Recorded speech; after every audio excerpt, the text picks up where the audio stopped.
Alright. Hello everyone. Welcome back. We're playing Rain World. Rain's in this world.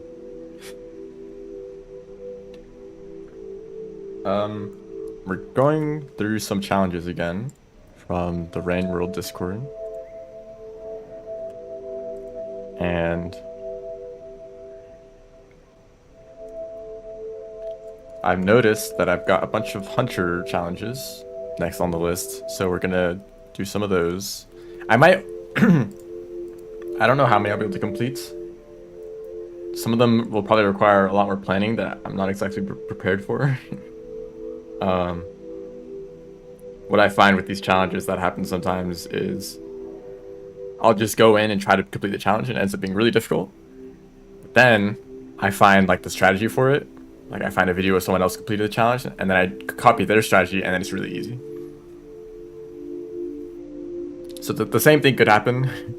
The challenge that I'm referring to specifically is called, what is it called? Ranger. Kill any 32 unique creatures in one run.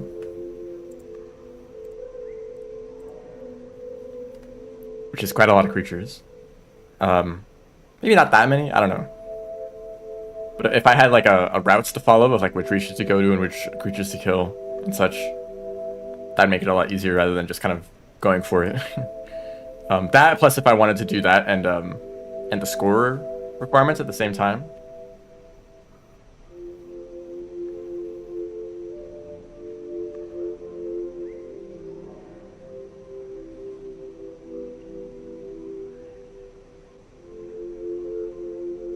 So we'll see if I'll be able to do those two. There are some other challenges that aren't as difficult, or they wouldn't take as long at least. Mother doesn't seem that bad. Actually, it does look kind of bad. Sleep with 7 noodlefly eggs on the starting cycle. I didn't notice it was on the starting cycle, but that seems like it. I mean, it only take a single cycle, right? And I think I already... I have practiced collecting noodlefly eggs a decent amount from the bingo.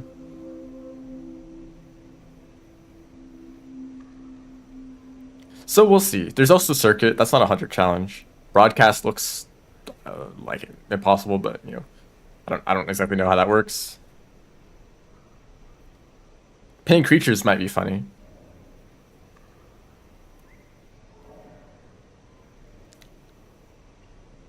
Anyway, let's run up. Sorry about that. I'm gonna start with the music turning off. Thank you, in-game music. You're so wonderful for playing consistently.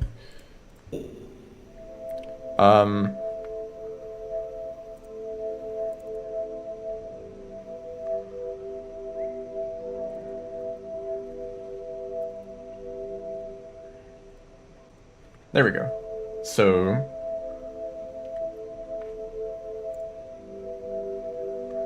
I think this should all be set up. Saint is basically a pacifist run. I need to do all the objectives, so I need to go to Pebbles and then Moon and then Ascend. And I can't kill anything. I don't think it'll be that bad. I can use rocks. It's not like the passage, right, where you can't even hit creatures with rocks. So rocks are going to be useful. I just can't hit creatures off of edges with rocks, because that counts as kill. So I'm pretty sure it's just like no kill credit, right? Such that if you were to look at the score screen at the end, it wouldn't say that you got any kills. But I'll try. But popcorn, yeah.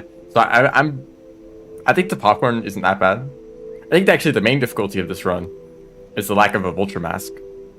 Because if you've run Hunter Story before, or if you've seen them run, the Vulture Mask helps a lot. And you can get one really easily in Chimney. But I can't do that unless I stumble across a mask on the floor, which would be pretty sick. I'm sure someone has done that in one of these challenge attempts. Let's just get started, actually.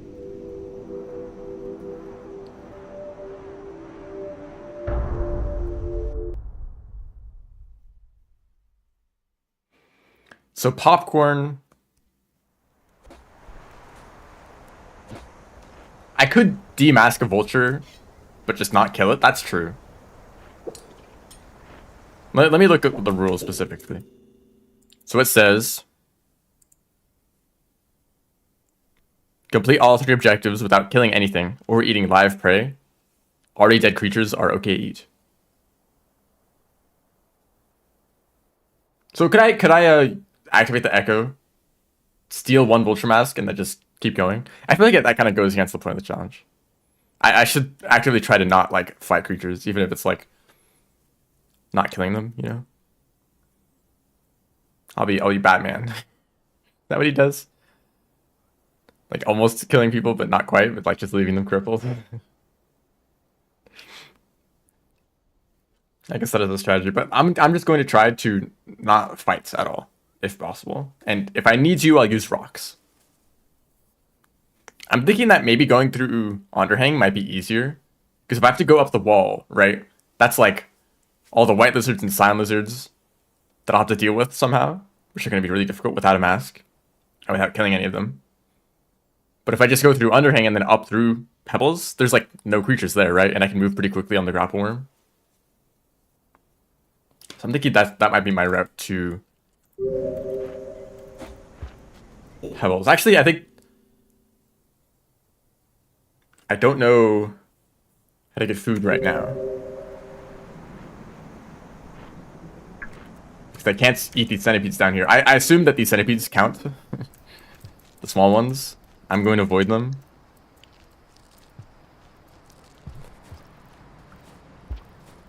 Or did I turn off lag?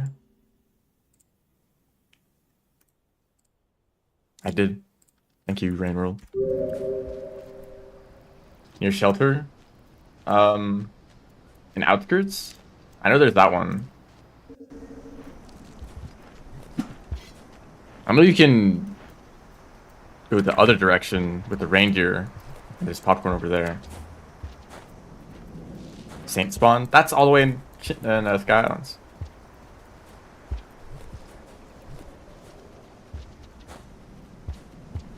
I guess I'll just head there immediately. Kind of the point of this challenge, or like one of the ways of doing this, is to try to travel as far as possible in each cycle. Because you basically need to travel from popcorn to popcorn plants. If you stick around in one area for too long, you'll just run out of food. I guess I am going to Sky Islands. No, I thought it'd be nice to like shelter first.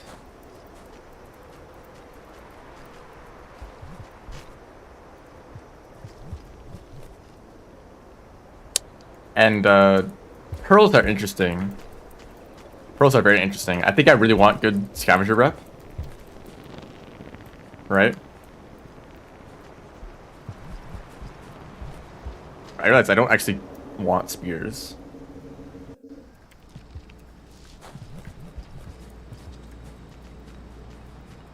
So I really want to try to get good scavenger rep. There's a centipede in this room.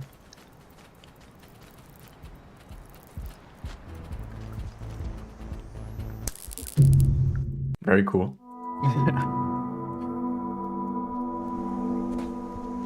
I guess I could have thrown 1 spear.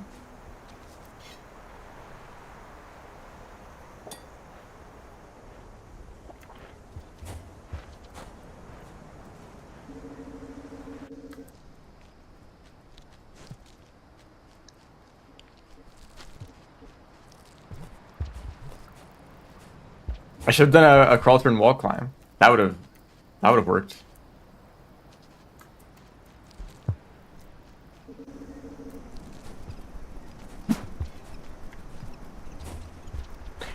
Recently I made a significant discovery. Oh,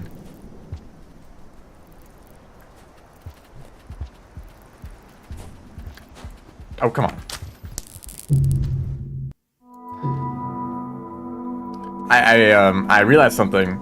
I've kind of been doing EI jumps wrong. For whatever reason, I always would press throw early. Right, and if you accidentally do a whiplash, I think that's because you're jumping before. Hold on.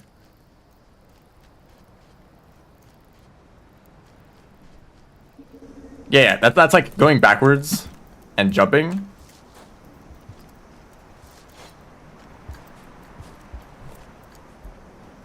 For whatever reason, I was trying to throw really early. I was like, oh, I'm accidentally doing whiplashes. I need to throw earlier. The problem is that I was throwing before I even hit the backwards input. So you need to do the slide, hold backwards, then throw, then jump. Right.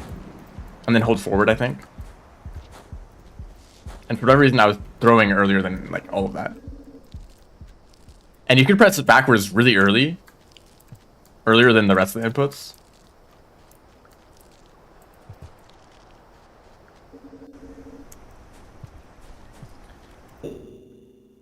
Yeah, pounces are actually when you throw and jump on the same frame. Yes.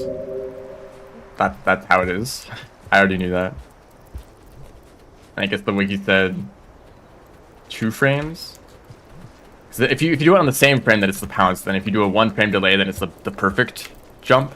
And then every frame delayed after that is like a slower, yeah, jump.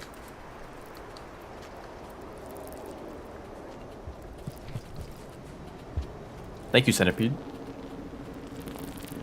Oh. Goodness. Why are they all the big ones?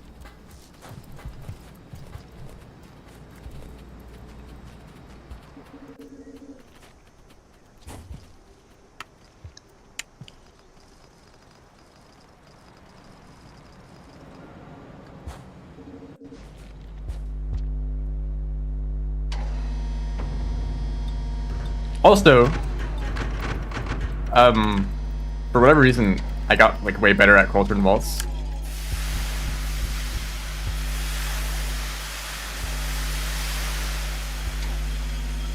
I think I was doing the inputs too slowly. So like those are a little bit better than how I used to do them. Hello, welcome to the stream.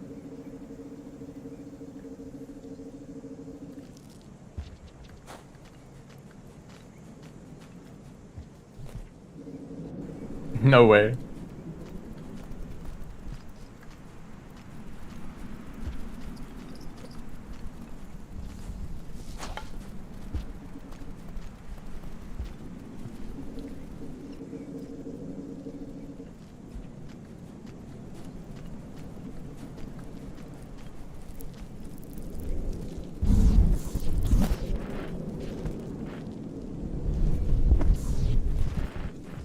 Nice try.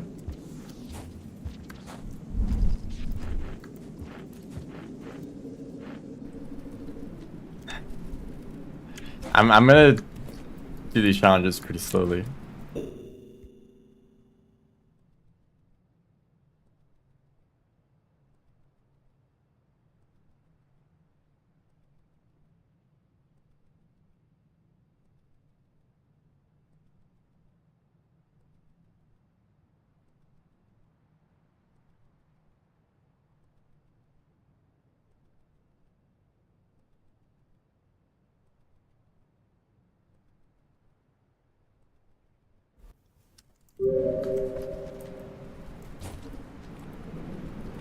These listers have a way to get up here, right?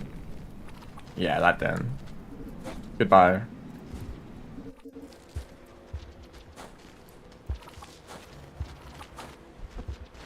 So I also need to get echoes.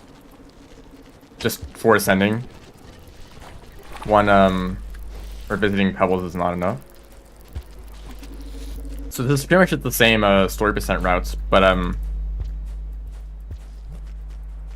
I might change the route around, because I don't need to do it super fast, right? And I mostly just want to avoid confrontations, so maybe I don't want to go through Subterranean. As in, like, I want to go to Drainage System first. So I can immediately get to Filtration without having to deal with the rest of Subterranean. Hey, dude.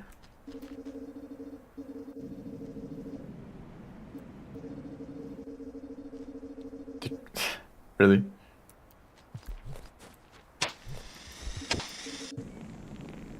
Oh yeah, I need food. I can't just shelter yet.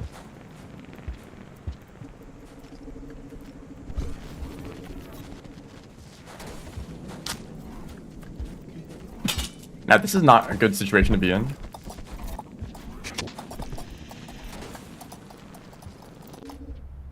So the challenge that I'm doing right now, by the way, for anyone who's joining in, I basically can't kill anything. That is the challenge. Which, you know, I'm playing Hunter, and that's kind of your whole thing. I knew that guy was just gonna show up. So getting food is a lot more difficult. But if, say, one of these lizards killed one of these egg bugs, I could eat the eggs on the floor. That would be totally fine, because I wasn't the one to kill them. But I have this popcorn plant instead. Honestly, when... Whoop.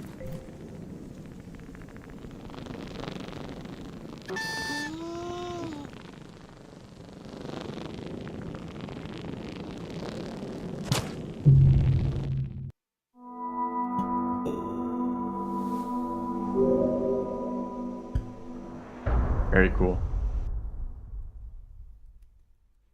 Yeah, I can throw rocks.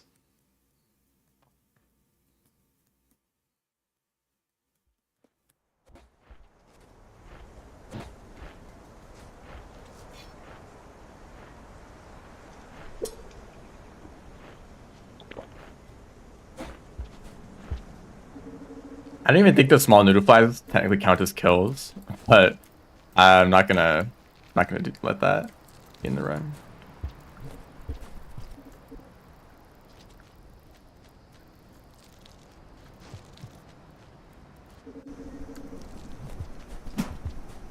You know, actually, I'll go this way. Yeah, I didn't really want to take that path anyway.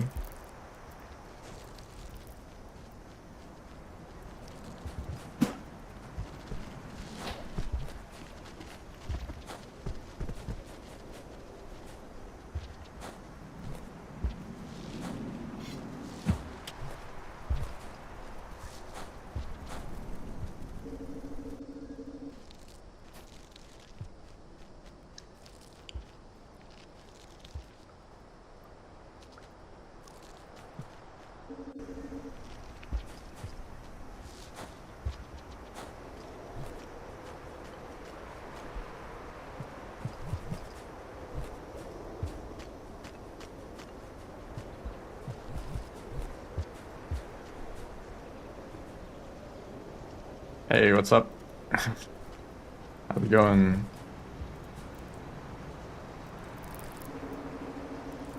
You know, I wonder, is there some sort of mechanic behind threat music that I don't understand? Or is the game broken and...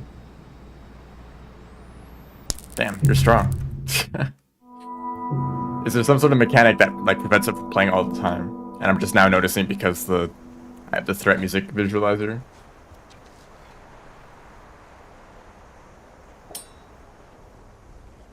I feel like whenever I turn on in-game music, I don't actually get to hear the threat music all that often.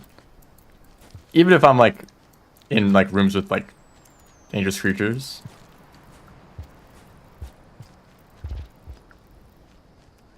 It just doesn't really play that often.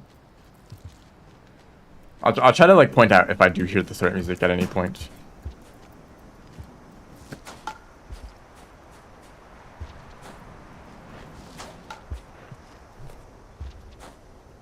I mean, the musicians forgot to show up.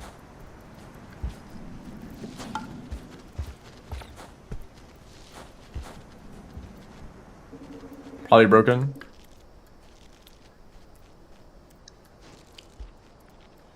Maybe I'll just turn the music off eventually.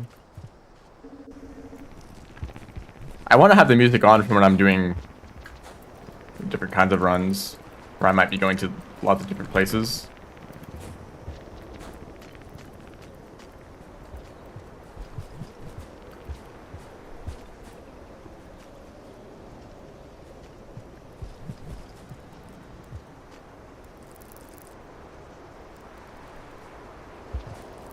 How do I deal with this?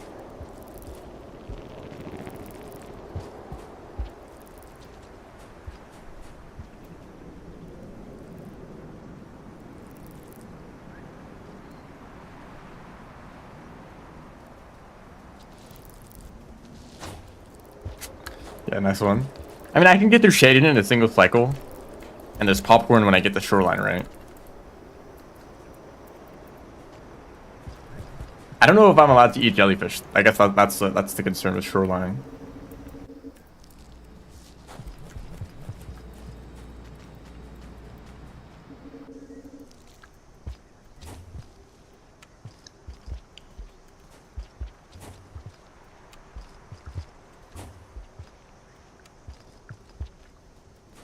Come on.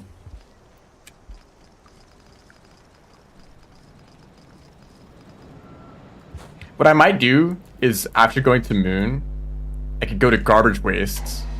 There's a ton of popcorn there. And then, from Garbage Waste, try to rush through Drainage and Filtration in one cycle, and just skip sheltering in any of those places. Or no, what I do is, I would eat in Garbage Wastes. And then shelter in, like, Drainage. And then, from there, I could get to the end without needing to get any more food. And I'd rather go through Drainage than Subterranean or Shoreline.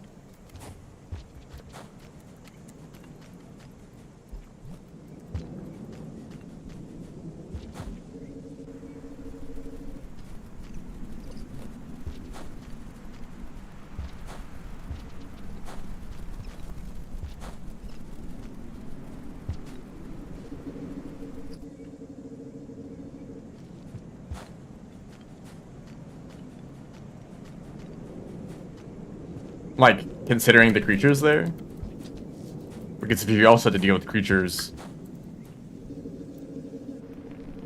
it'd be pretty rough pretty much everywhere. I guess it depends on the scale of things. Like, would you be about the same size as the slug cat, or would you be, like, a lot bigger than everything?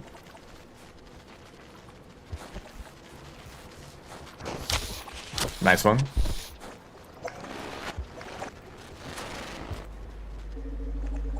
So throwing rocks is totally safe. I don't think a rock is gonna kill anything.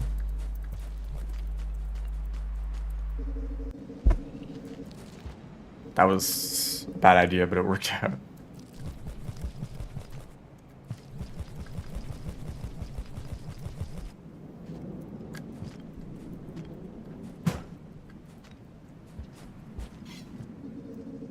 Metropolis? Well, the problem with Metropolis is that it's full of creatures. King vultures and scavengers and stuff. I mean, I guess it depends on your reputation with the scavengers, right?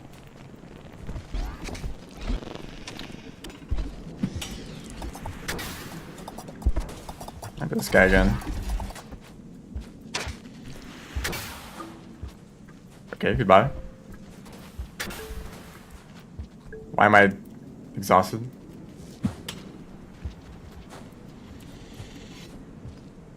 Okay, I don't know what was up with that sign. I feel like signs are like strangely likely to like just ignore you, just like run away. Like they'll hunt you for a while and then they'll just like give up. What echo do I want to get? Because I feel like, how do I get food? Well, I guess there's actually a ton of popcorn not far from this shelter.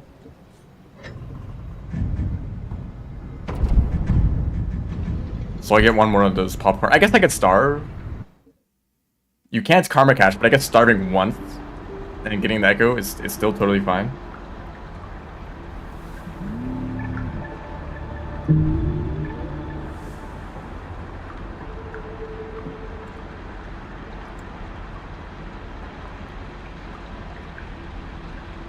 No karma caching or starving repeatedly. So starving once is fine. I guess I won't do it. Now this egg bug would be a really good source of food, but I can't do that. If one of them just ended up dying to something, that would be good for me. I could try to feed it to a lizard. I don't know if I should like try to like work around the rules or if I should just like not be aggressive to anything ever.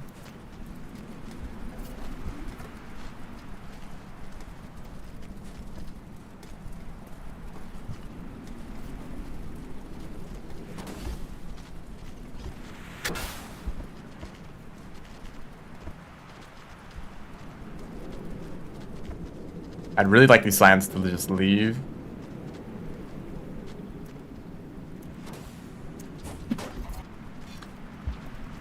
Okay, they didn't hear me though.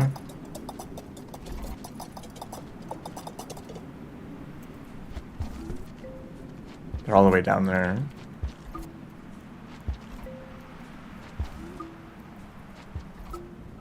Okay. I really don't know what was up with that guy. Just like hanging out down there. This guy just camping this pipe? No, actually.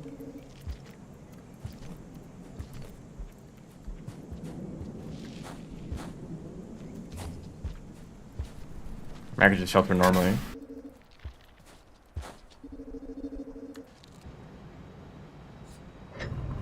And the extra karma from the echo should help a lot. And I can immediately get the echo and chimney as well.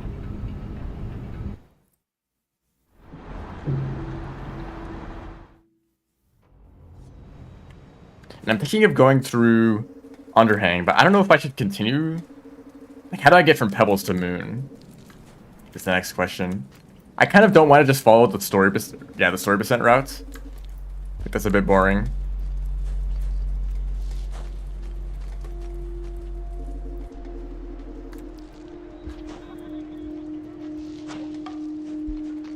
So maybe I could keep going through Underhang. Because think about, like, going through Underhang, you don't really want to fight creatures too much. You kind of want to move quickly with the grapple worm. Then when you get to the lake, I can fall down the lake really quickly. Then in Memory Crypts, you don't want to kill the Mirror Birds.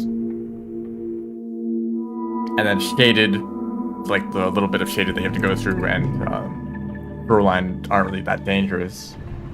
I don't really have anything to kill.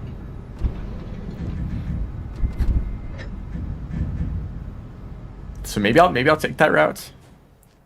Otherwise, I would just take the normal path of going through, like... Oh, hi.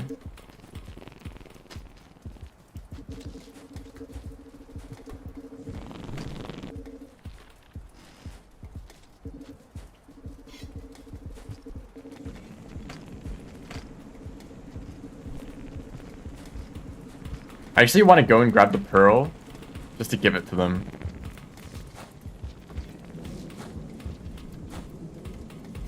Because I'd like to increase my rep right now. Right, getting food might be a bit difficult in that area. That's true, and Industrial has a ton of popcorn.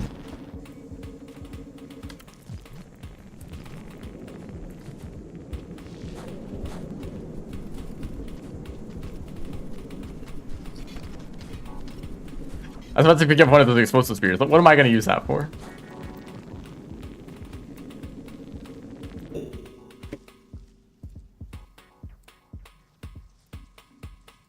Yeah, the bots on Twitch have been going crazy recently. There's like been one every stream. That was a bad time.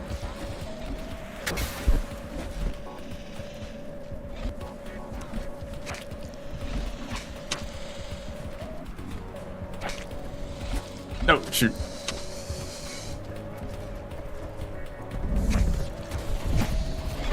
Get him.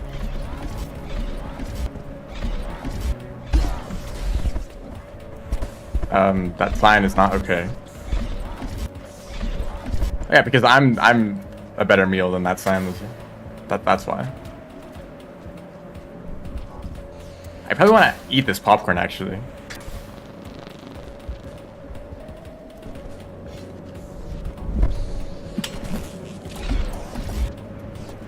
That spear didn't go flying.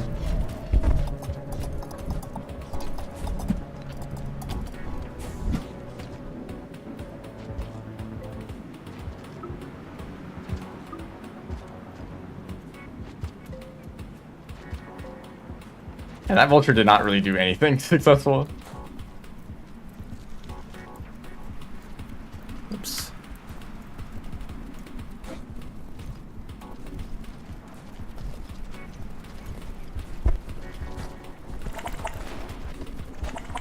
Excuse me.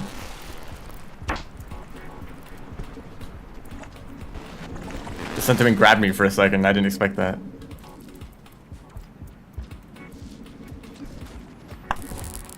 That's unfortunate.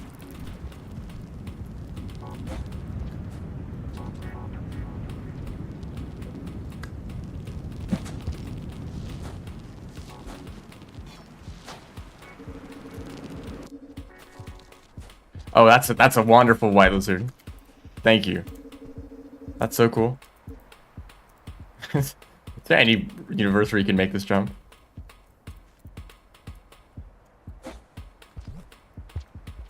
There's some way to do like a longer charge pounce, right? Okay, well that worked.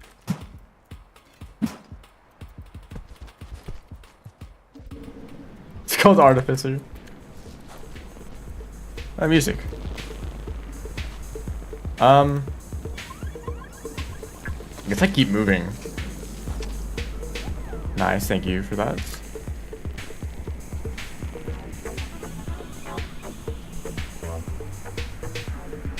This is a very rare song in the stream.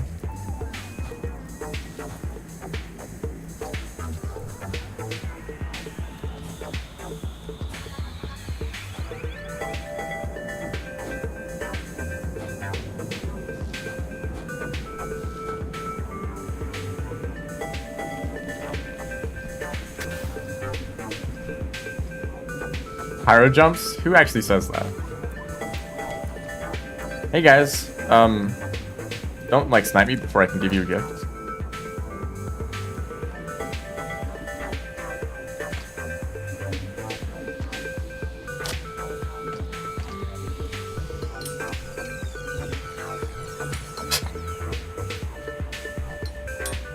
Yeah, take that.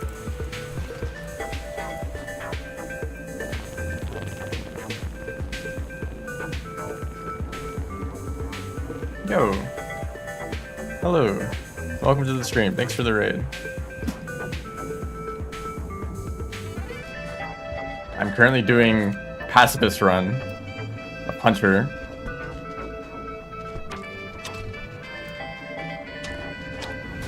Basically completing all the major objectives without killing anything at all.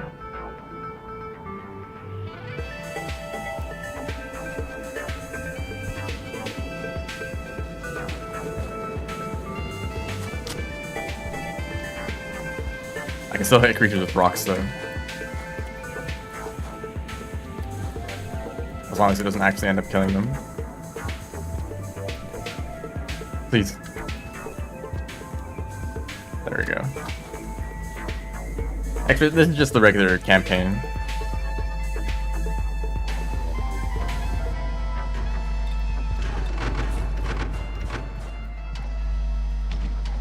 And of course, Kaiva stops. Code says that. Well, okay, the names of things in code does not really... Those are not real names, you know?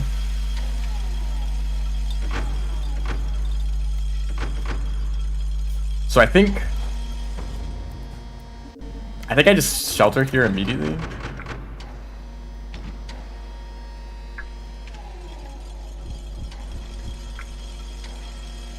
Yeah, I don't really see a reason not to.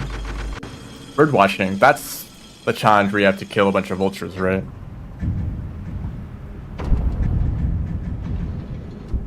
That's a really funny challenge in speedruns. Some people have done speedruns of that particular expedition challenge, and it's basically using perks to give yourself a bunch of singularity bomb, I think. Is that what they use? I'm not sure. But you basically go into one room, summon like all the vultures in the region with a vulture grub, and then blow them all up. And it takes like 2 minutes or something like that. It's pretty funny.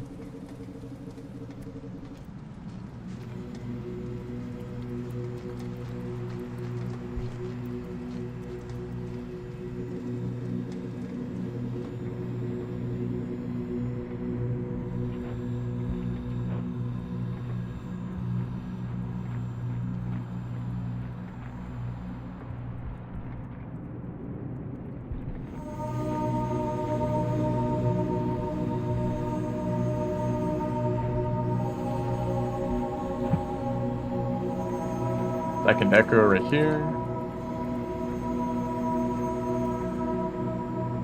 Also need a vista.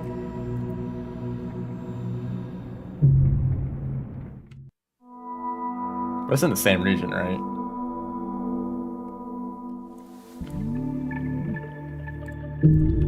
Let me check real quick.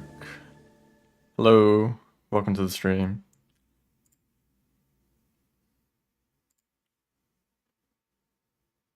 Two minutes and 15 seconds with perks allowed, and no perks is 5 minutes.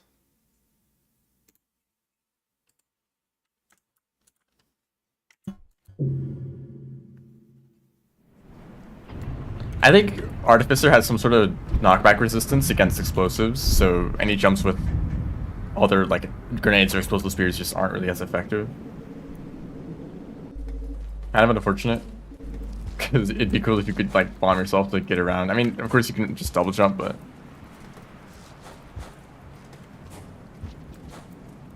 in some rooms you can use explosives to like launch yourself really far.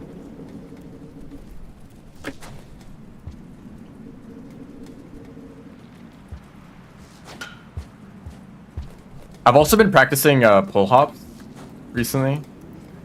I did some of those pull hopping maps. There's like a whole region where the entire thing is just pull hopping to get through it. I don't know how far I got because it's a huge region. I did a decent amount of rooms.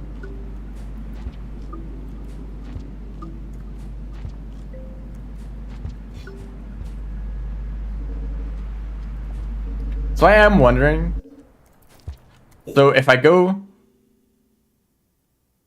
to the top of the wall, right, there's a popcorn plant up there, and then echo. So there's a pretty good reason to go all the way up top. And because of the cycle length being indefinite up here, what I technically could do, well no, I couldn't go on the other side of the gates, could I?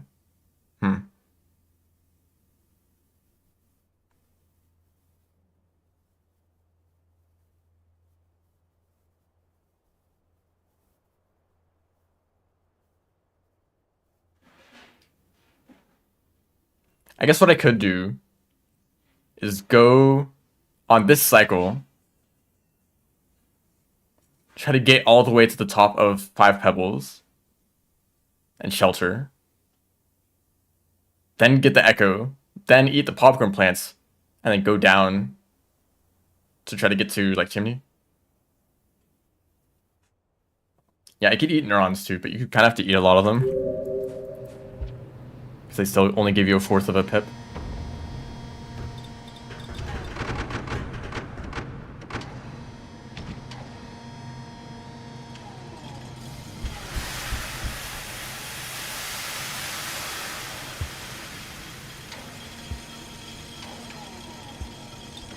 Whoa! Look at me.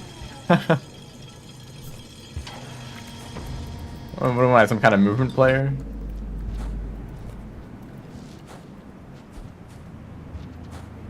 Actually, I don't feel 100% confident about doing that.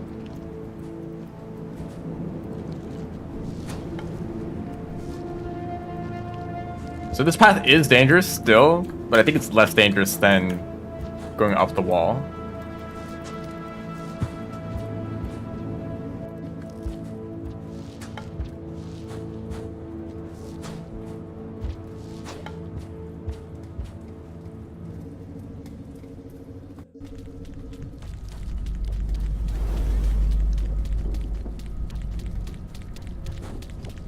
Okay, that doesn't work.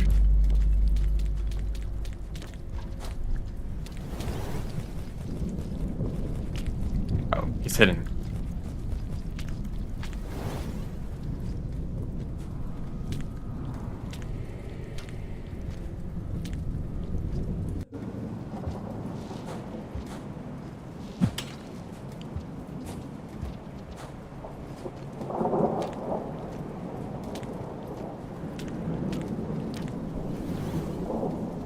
Hunting. We're actually not hunting at all. We're doing a pacifist run right now. So I'm going through underhang because I think I'm better at avoiding confrontation here than going up the wall.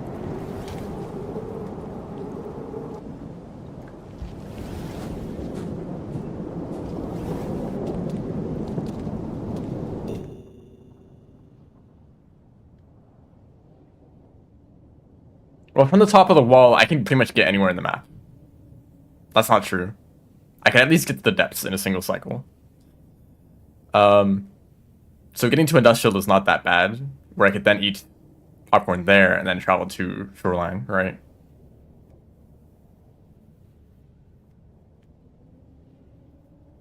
Fall from precipice into the water. It's just that easy. What the heck? Okay, this is suddenly a lot worse.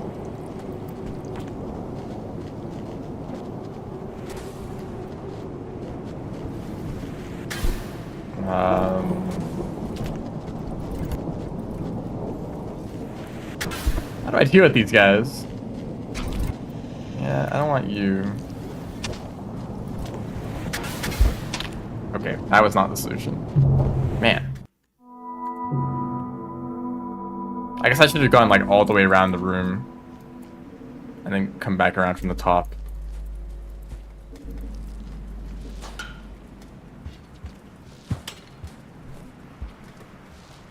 Don't do that. Some people do slide pounces across these gaps, and I think they're crazy.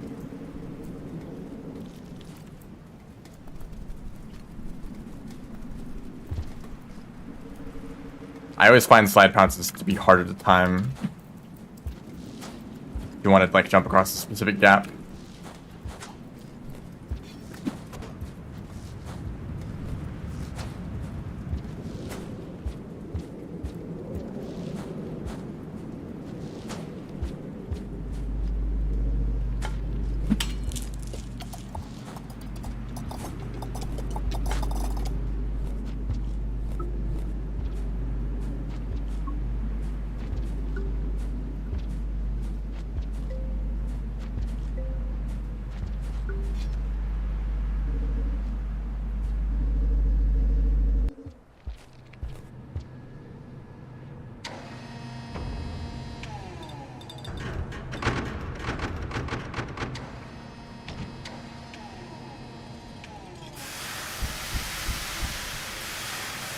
That's like all of the games that I play, like on sale for like $5 or $10.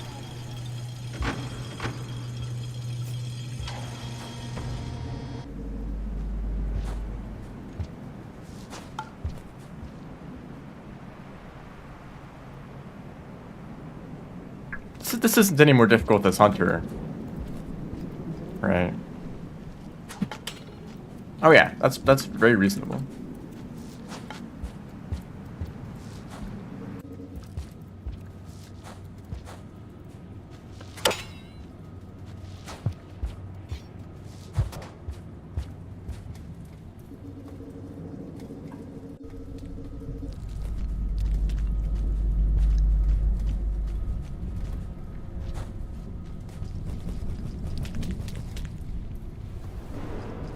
Really?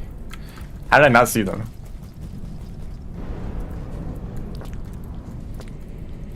Okay, so I'd really prefer if two silencers did just show up out of nowhere. Like last time. I feel like there's something going on with like room abstraction that sometimes makes creatures enter rooms at the same exact time. If anyone else has noticed this, where you're like traveling through a region and then suddenly like 3 lizards just pop out of a pipe at the same time. Like, what is up with that?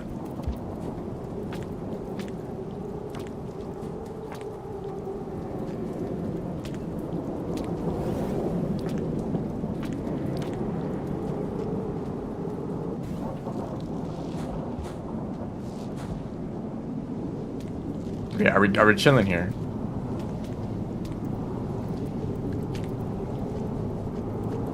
Yeah, we're fine.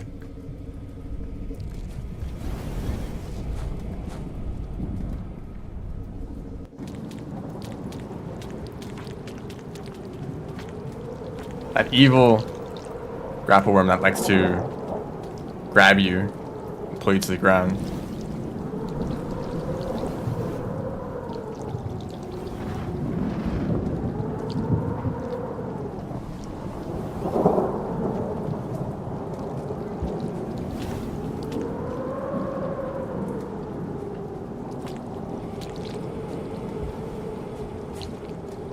little bit risky to take that path, but it worked out. Now I think the main concern... Actually, I'm Hunter. I don't know how many DLLs there are in Pebbles. There might be less than normal. But there's like one DLL that might be dangerous. Underhang, yep. That's where I am.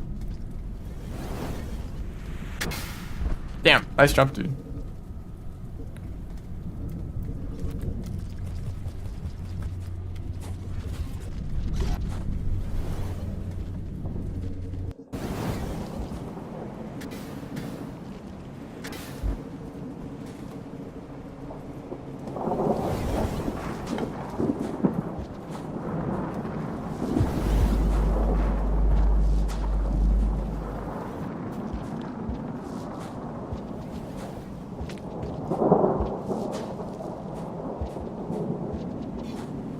Okay, so I'm considering like how far do I want to travel?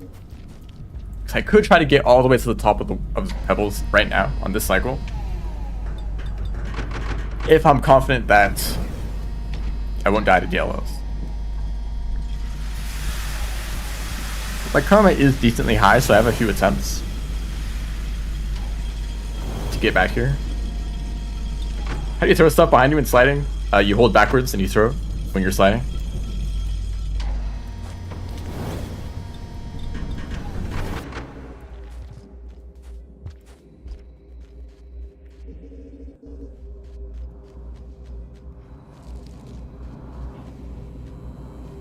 Karma gets down to 1. I think the run would be over. I don't think there's anything I can do at that point. You know, there's only so much food in a region that I can eat without killing stuff. Unless I want to like... Unless I would want to wait for other creatures to die randomly and then eat them. I do feel like... You know, I don't know if this is good or bad. I find that often I don't like asking questions if I'm capable of testing it myself. Right, and so there, I could, you know, when watching a live stream of someone playing a game, come up with some idea for like movements and be like, I wonder if you could do this and that to move in this certain way, you know, like I wonder if you could make that jump with a certain like whatever. What I could do is ask that question, just throw it out and sit open. Maybe someone will test it. Maybe someone already knows the answer. Or what I could do is I could open the game, turn on warp mod, warp myself to the to that room, and then test the jump. And for me, most of the time, I end up doing that step. I end up going and testing it myself. And I do this for a lot of things. If I could, you know, Google something instead of asking it. That's what I do. What am I doing? I'm doing a pacifist hunter run. I'm trying to meet Pebbles and Moon and then ascend without killing anything.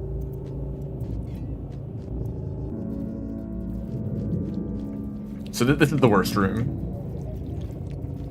Although I actually can't kill DLLs. I could throw as many spirits as I wanted them and they're not gonna die, right?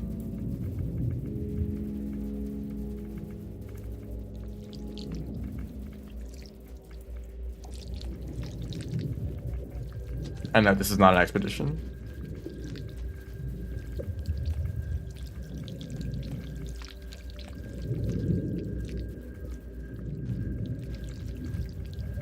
Okay, actually took the best possible path for me to get by without getting grabbed. That's great.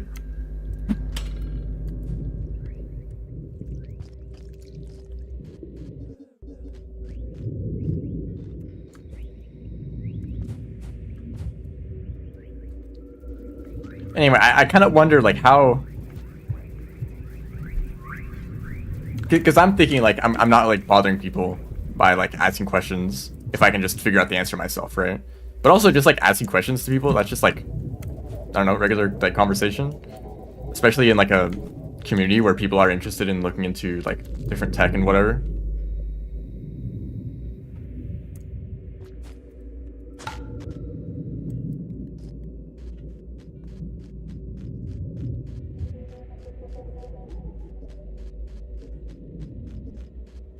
But I guess by asking about it, you're kind of putting the question into other people's minds, and you know, maybe at the end of it all, more people know the answer to the question than if you would just go and figure it out on your own. Because I usually don't return with my findings to be like, hey guys, here's everything that I figured out.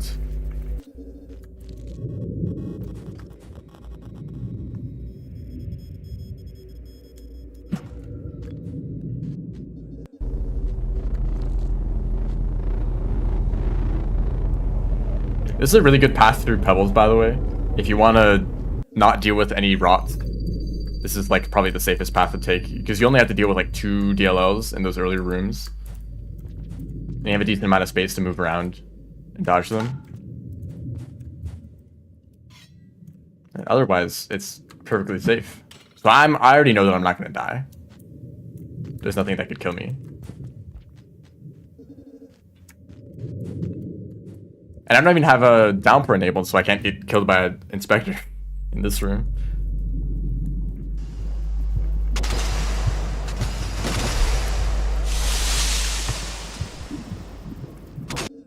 There's actually another challenge that's pretty close on the list, and it's to travel in a certain set of rooms, or travel through a certain set of rooms in Pebbles in under like 3 minutes or something like that. It's basically a little mini speedrun challenge in Pebbles, where you have to be pretty good at zero-G movements. I might give that challenge a go this stream, actually, if I can complete this one.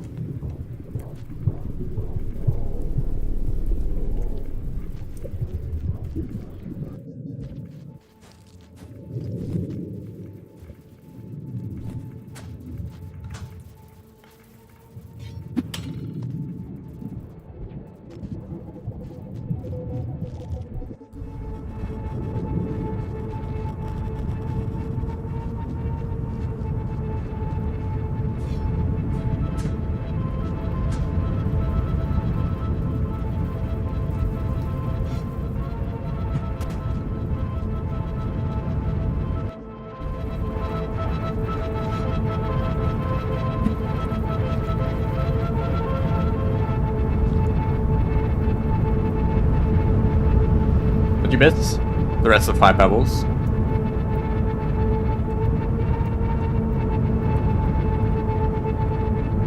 No. Don't get stuck here.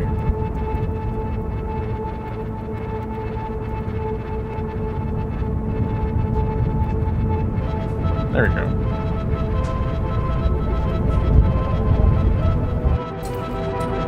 Hello.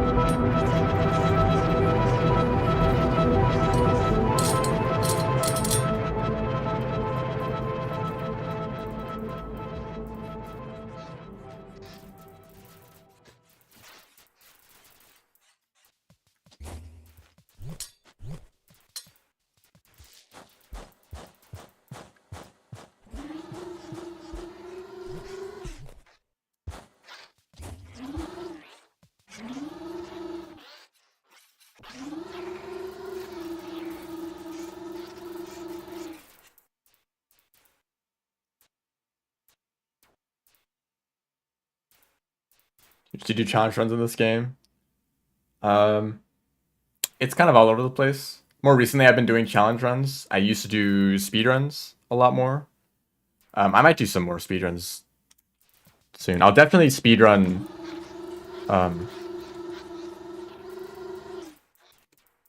Okay, thanks. I know I will probably speed run the next DLC when that releases. And I might also do some other speedruns. I don't know. They're kind of hard to stay motivated for. This game is very difficult. It's very hard to speedrun at a high level because you're really dealing with creature RNG.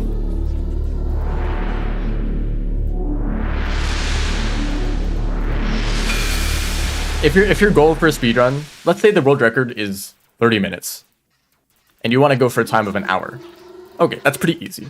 You can take your time. The main time losses in that case would be dying. If you die and you have to go back to where you were previously, that might take like 10 minutes or more, depending on if you die multiple times, right? So the biggest time save would, for you in that situation, would be die as little as possible and play super safe, but also try to take an efficient route through the game, so, because you still want to move quickly, of course. And maybe you can complete the run in an hour by doing that, right? Let's say you want to go for 40 minutes. Okay, so you're getting much closer to the world record, but you're not as optimized. So you're pretty much doing, all the fast movement, all the skips, you're doing as much as possible. But the moment you deal with a creature, you have to slow down, deal with that creature, make sure that you can like kill it or avoid it or do something to get around it quickly, right? And you can probably get that time, right? If your movement is good, if you're taking the right routes and all of that. Let's say they want to go for a world record, a sub 30-minute time. And let's say that the world record is actually like decently optimized. It's not like a completely new category or something like that. Suddenly, it starts getting really, really annoying.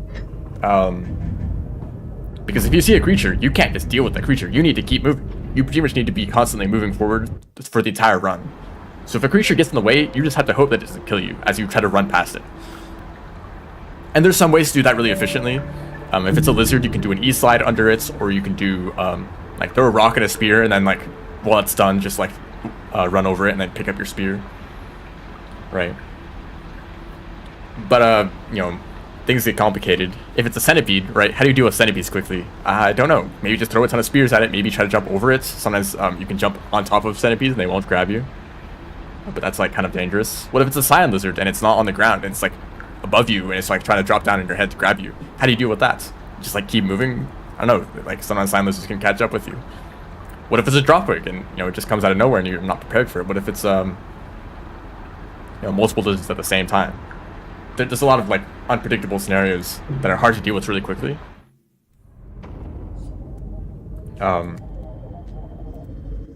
you just have to hope that you end up getting through quickly and without dying. And I think the worst case scenario is actually when there's a creature in your way and there's nothing you can do about it at all. Even if you kill the creature, they would still be physically blocking you. Like, let's say that there's a single pipe that you need to travel through. Like an industrial, at the top of industrial, close to the chimney gates, there's that one tunnel. If there's a lizard in that tunnel, you have to wait for it to move out of the way completely. Or if you kill the lizard, now there's a dead lizard in your way, and you have to like drag them through the pipe, which takes forever. Or there's like 2 lizards in the way, like what do you even do in that situation? It just takes so long for them to like move out of the pipe. And that's not even the worst case scenario. Like sometimes in like subterranean, there's that one pipe that leads down to the filtration system that gets clogged up with creatures all the time. What if it's like a really dangerous creature, like a red centipede or lizard or something, and you can't reasonably just kill them or run away, So when you're going for a really optimized world record, like those kind of situations happen all the time, and it sucks. It's like, oh, a creature is in the wrong spot. It's time to reset the run. And you do that over and over and over again until you get lucky and none of those situations happen. That is kind of like hurt my motivation to keep speedrunning and to keep like trying to optimize stuff.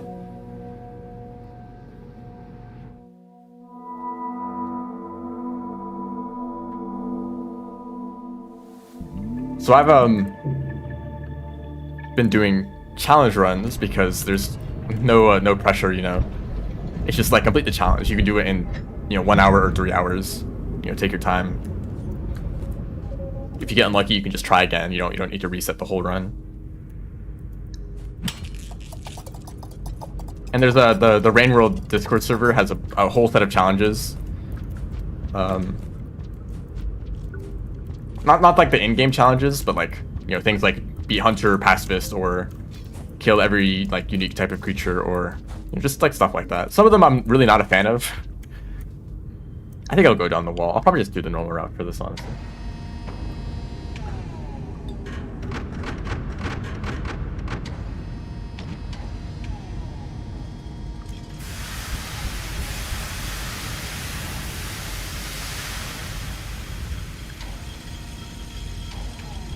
Have I done expeditions? Yes. I've completed all of the like expedition goals.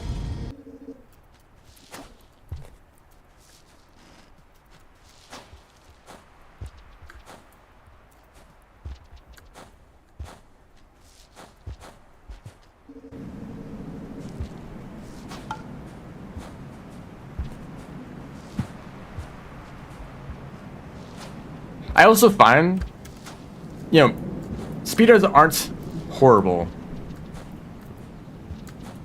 You know, like, I'd say, like, pretty much every speedrun in this game has some difficulty with it, with creatures.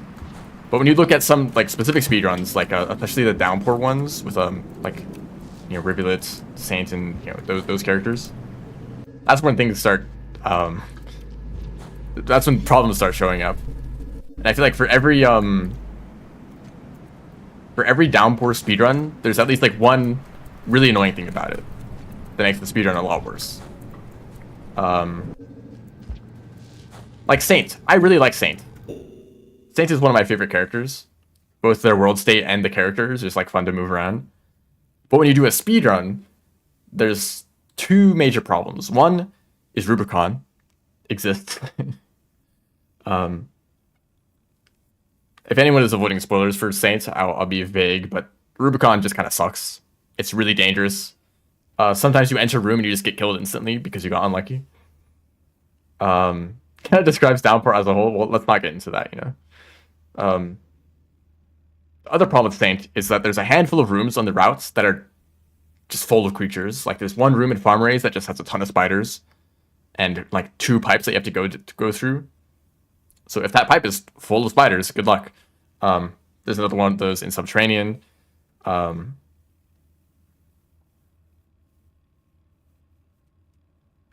And actually, Subterranean has a whole lot of those spots where, like, centipedes and stuff can get in your way, and you can't fight back, of course, because you're Saint. Oh, hey.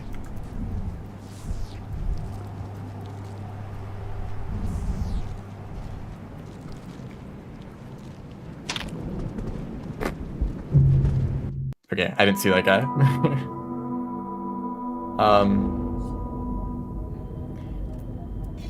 Anything that I need to do in the Eyes of a Completionist? There's a secret character in Downpour with a whole bunch of names. Enoch, Nightcat, well, not Nightcat, that's the Watcher, right? But they kind of are Nightcat. I have not played that character at all, and I am not going to.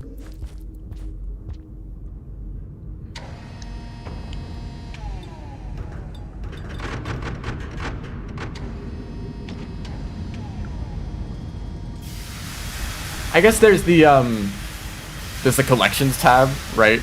Downpour has all those it keeps track of, like, what dialogue that you've seen, like bringing pearls to the iterators, or the, like, broadcast the Spearmaster. I don't think I've gotten all of those,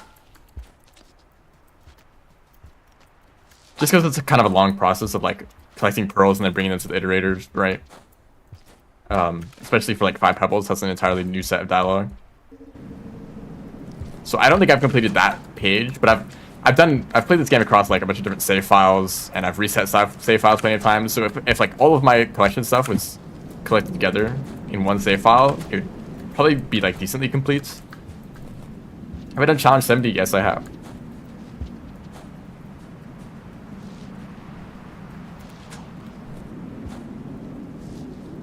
Oh my gosh, I'm a little bit distracted right now.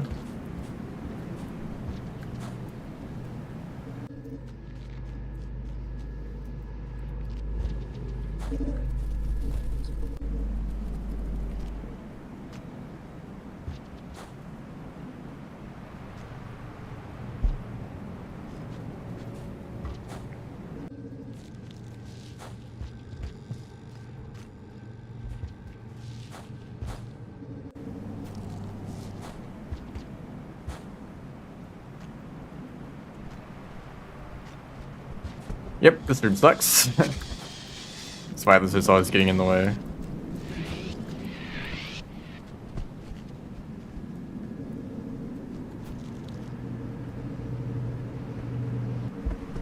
Trademark Batfly explosion in that room, yep.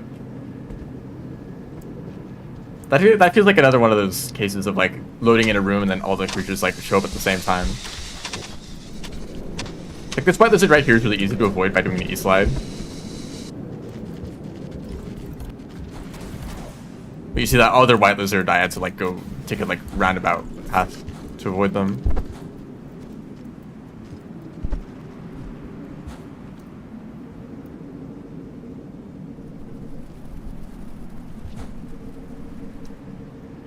Challenge 70 kind of makes me sad. I feel like it wasn't supposed to be as difficult as it was.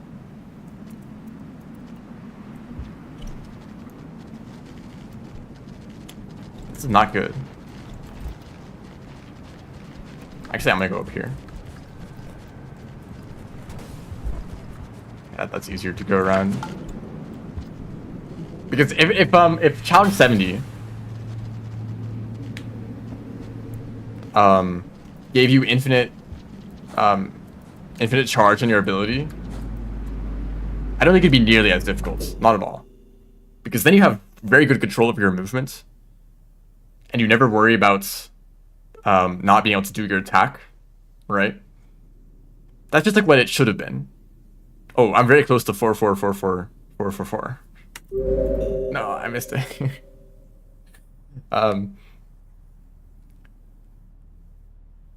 Right. If you can fly infinitely, it's just a regular like bullet hell. But you can't fly infinitely, which means that you spend a decent amount of time moving around with your tongue, which is like really inconsistent. You move very slowly. You know, it's hard to get some speed going. It's hard to change direction. You might accidentally grab the wall or grab the iterator, and then you like fling yourself randomly.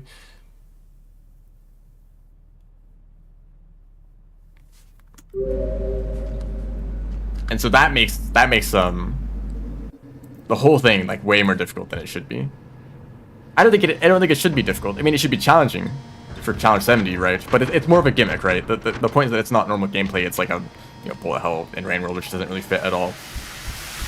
But if they were gonna do that, they should have made it pretty easy so that you could complete it. You'd be like, hey, this is kind of cool, and then you complete it in like 20 minutes or something, right?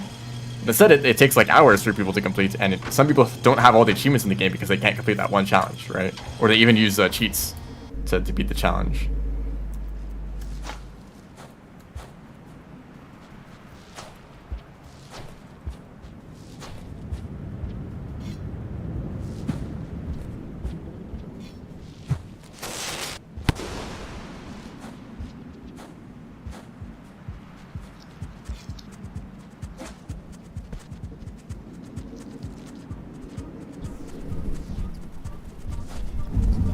I don't have an exact time on how long it took for me, but it definitely took multiple sessions across multiple days. Oh, here's the classic sign that shows up when you get to this pipe. Oh, that's the second one. The Light Lizard.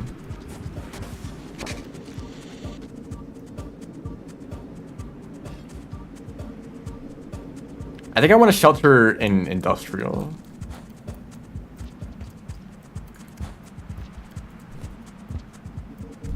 So that I can eat a popcorn immediately. I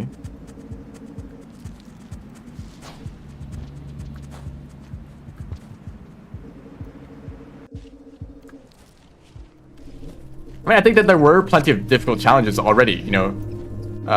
The challenge, like one of the last challenges for Saints, where you have to like kill a bunch of creatures, get a bunch of points. Right? That's a very difficult challenge. The challenge as Monk, where you have to get a bunch of points in that like massive arena, that's a pretty difficult challenge, right? I think those are decently fitting for like final like most difficult challenges, you know. And then challenge 70 would be more of a I'm not sure the best way to describe this. It wouldn't be exactly like the last challenge, it'd be like the most like interesting. I don't know, it's a gimmick. It's not like normal random gameplay.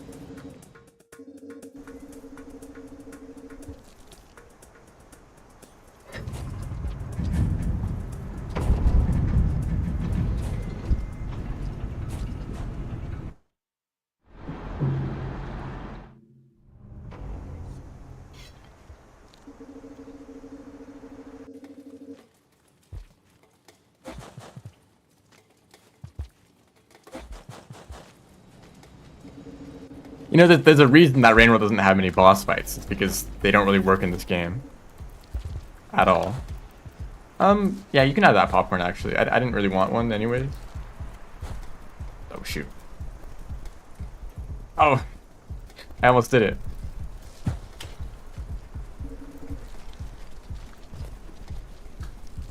Just bonked my head.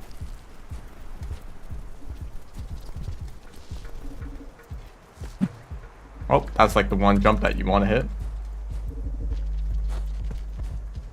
The red centipede one.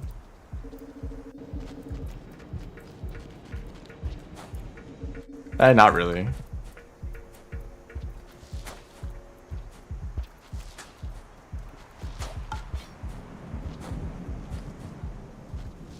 Alright, I actually need the popcorn. I immediately forgot. Hey, dude. It'd be funny if I got a mask from this guy, because I actually no longer need one at this point.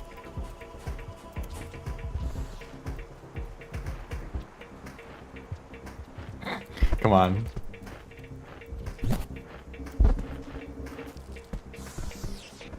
I did it eventually.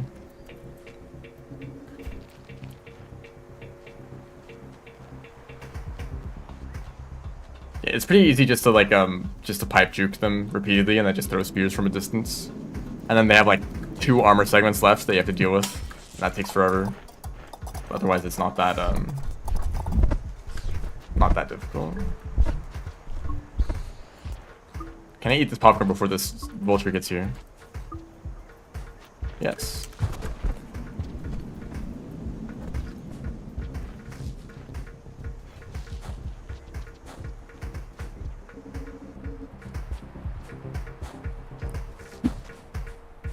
I mean, either like I've actually heard from a lot of people that the Scavenger King is like really easy, which is funny because in my experience they're also really easy, but I can see how they could be really difficult for some people because they jump around randomly and they throw spears at you that one-shot you, right?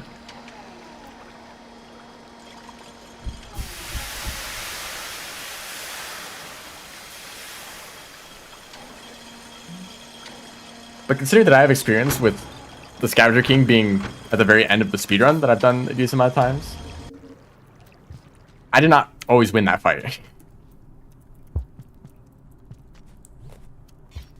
I was actually one fight away from getting a time that was significantly faster than my current record on Artie's story, right? So if I had stunned a little bit earlier, if I threw a few more spears or something like that, the current record for Artificer story percent would be like 30 seconds faster.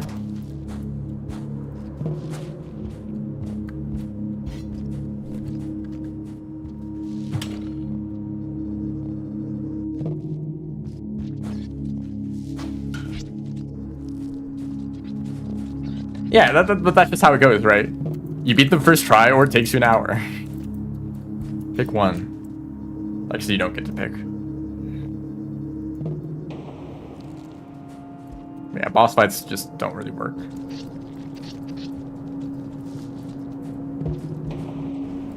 I think they're the only kind of boss fight that might work is one where it's like more evasive. Where it's like you have to hide from this thing that's like hunting you down. If you know that one section in one of the Ori games, or maybe both of the Ori games, it's like a bird chasing you, they have to hide. It could be something like that. That's a red spider. You know.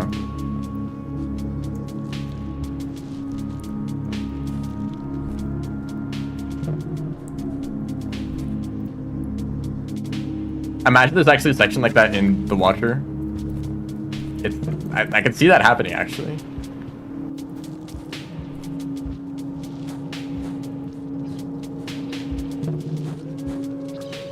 Kind of like Memory Crypts, but instead of like hiding from a bunch of mirror spurs, it's just a single creature, or like a single.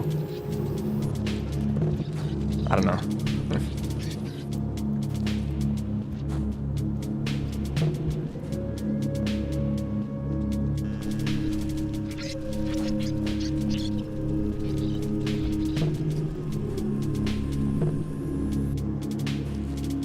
But actually fighting back is like...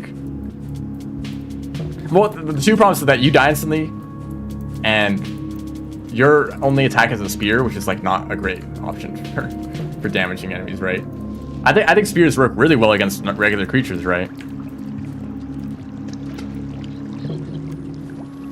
Because you have to like, you have to pick up your spears after throwing them.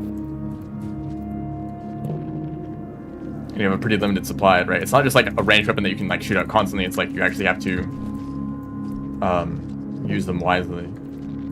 Make sure they have an opening to throw the spear. But if it's a boss fight who doesn't die instantly, it's like, I don't know, just kind of awkward to like just kind of throw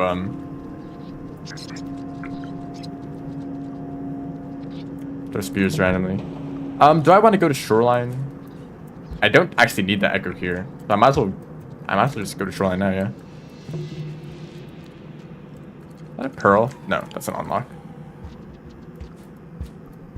I would actually like to give a little bit more to the scavengers because they could be annoying in Subterranean.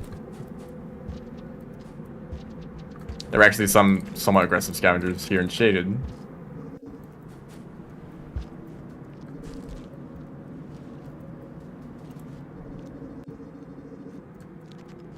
Scavenger merchants. I have.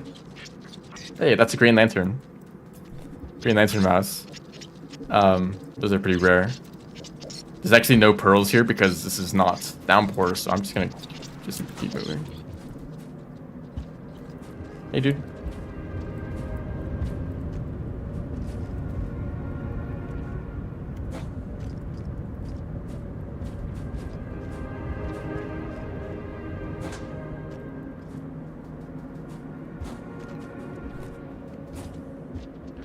The route back. So I'm heading to Moon right now. I don't think that would be that bad. I could either go to, because Shoreline connects directly to Subterranean. And what I could do is just take that path. It's probably the fastest, but my problem is that Subterranean really sucks. Especially like right after the Shoreline gates. There's just a ton of kelp, a ton of dropwigs, centipedes.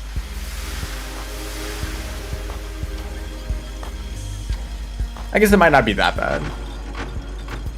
I don't know. And the alternative would be probably garbage waste, I guess. Garbage to drainage to sub. What is the challenge? Basically pacifist.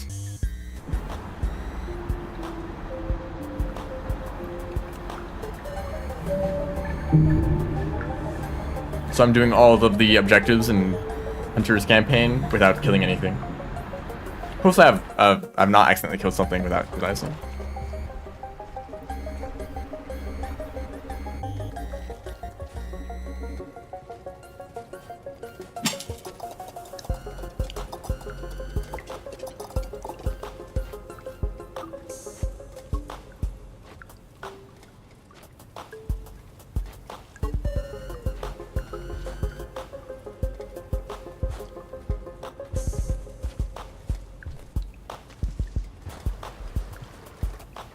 I still have to get to Moon. And the only really danger here is a Leviathan. Is it overcorrected there? That's fine. I've seen like maybe like 5 clips of people dying to a Leviathan on their way to Shoreline. It's quite common.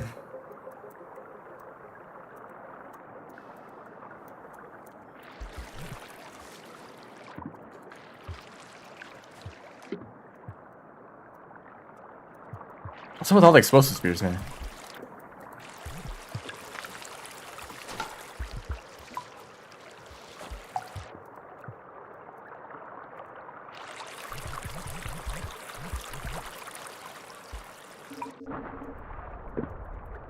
Thank you. I will be taking you with me.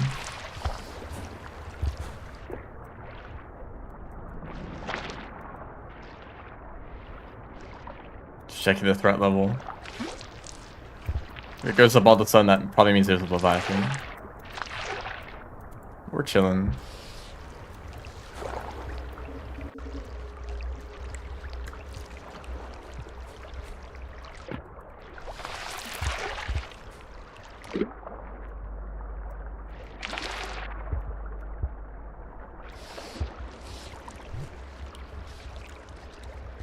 I think it's just completely random, yeah. I don't entirely know how item spawns work. I know that there's a handful of locations where items are much more likely to spawn. If you've ever noticed a certain area where you're expected to use spears to progress, there's usually spears on the floor right next to that area. Okay, I don't think this is gonna happen.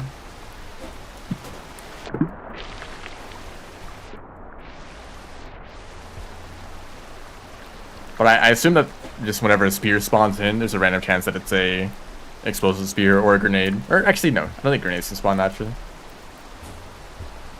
Only from like scavengers or drop wigs.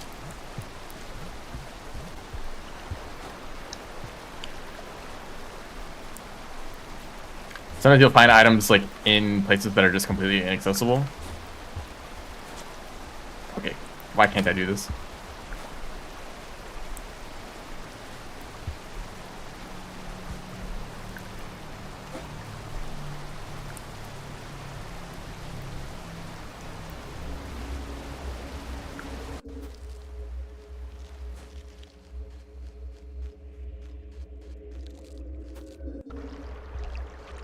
You know, I actually wonder,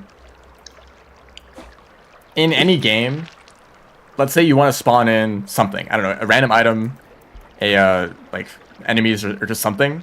You want something to spawn in on some surface. What exactly is the best way to do that, right? Because let's say you pick some random location on the screen. There's a decent chance that it's in the air. There's a decent chance that it's in a wall. I could have actually used the low gravity to go up there. That's funny. What you could do is, whatever location you pick, move down until you've hit a floor, right? I guess if you're in a wall, you could go up until you hit a floor.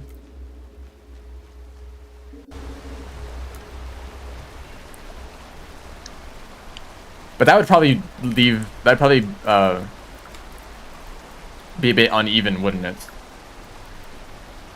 Because like places with a lot of open air above them would get more spawns.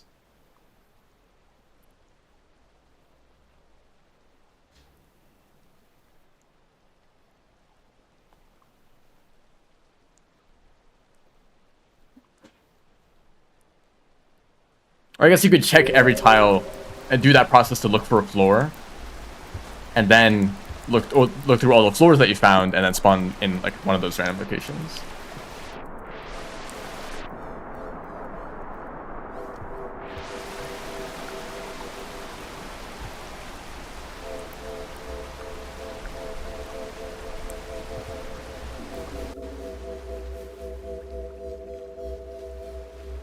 That's a good approach. Use some system to find all of the surfaces where something can spawn, and then you just pick one of those randomly.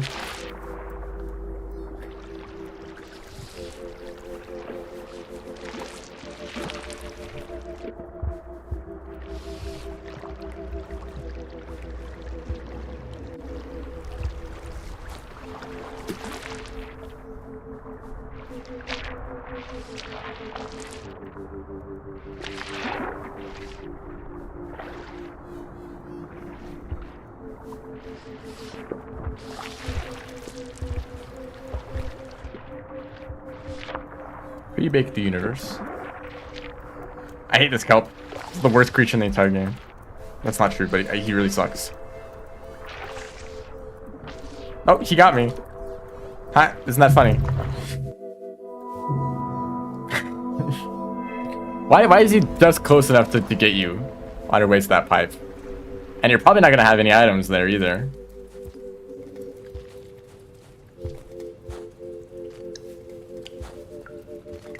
Okay, heard me say that.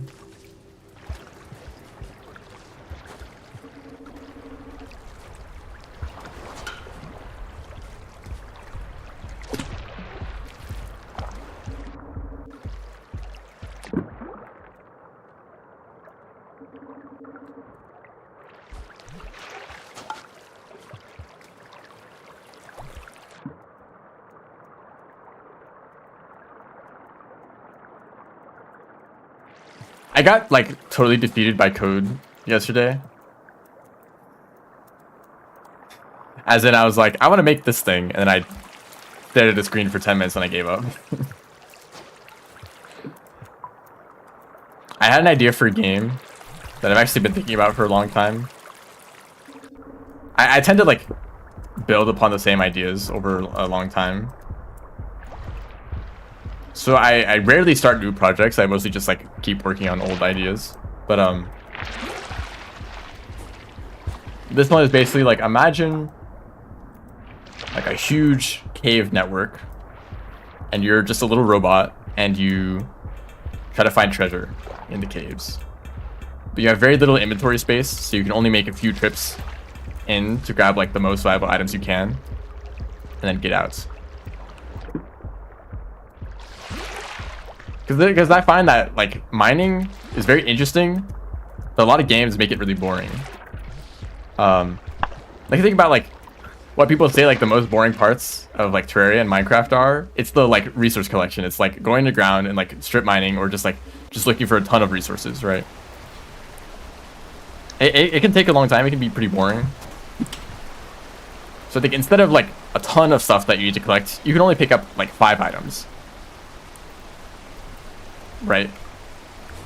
And you could go like pretty you could like not go very deep and just find like some like bits of like copper or like iron or something, I don't know. Typical video game resources. But then they're not going to be worth that much. You need to go really deep into the more dangerous areas to actually get anything of value. But it wouldn't actually be there wouldn't be any combat. I don't think there'd be any like enemies or anything. Mostly you'd be dealing with environmental hazards. Like I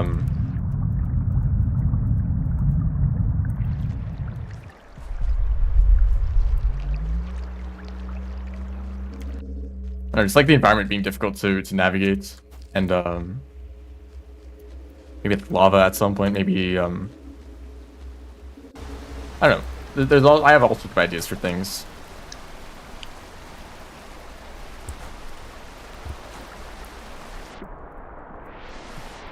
But I'm not entirely sure how we should make the movement system work, because I want it to feel very I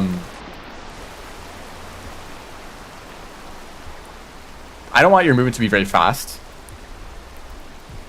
You just kind of run around everywhere. I want it to be like very deliberate, very like planned out.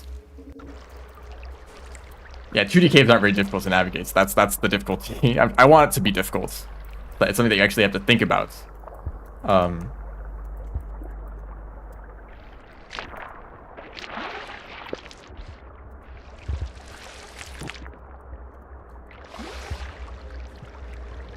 Maybe you slowly like set up like ladders and ropes and stuff to make navigation easier.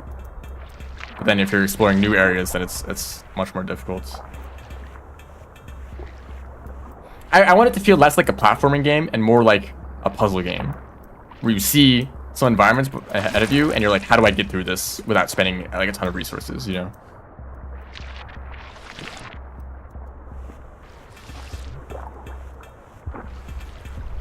Oh, the sacrifice. Thank you very much. The leeches. What the heck? Why are there so many leeches?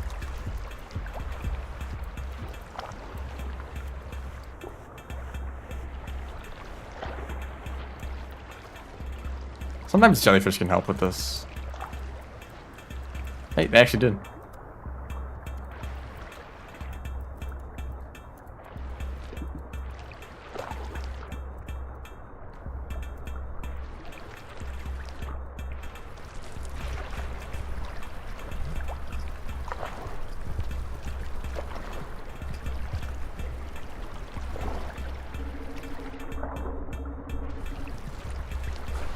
So there's like a weird balance of like trying to make your movement interesting, but not make it too powerful to make moving around the environment too easy, you know?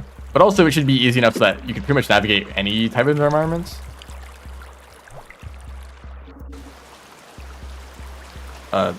Congregation, hello.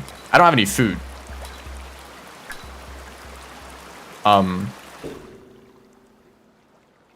Did I not eat the popcorn plant?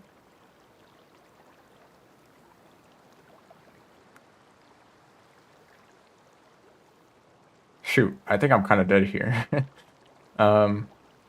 3 food right there. I can't kill things. That's the challenge.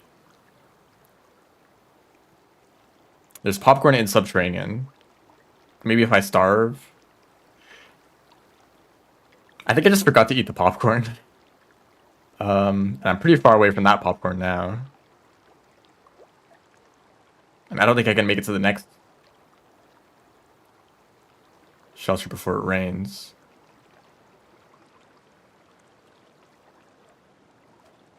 I'm gonna look at the map real quick. Shoreline. Garbage waste. That doesn't sound that helpful because I have to go to garbage waste and then cross the gate twice, which means I have to shelter multiple times. I guess I could shelter on the other side of the gates and then try to get from there to Subterranean. I could go to garbage waste and then just keep going. It'll be easier to find food there. Pipe yard? This is not downpour. Pipe yard isn't real. How close am I to garbage wastes? Right now we're in this room. And if I go...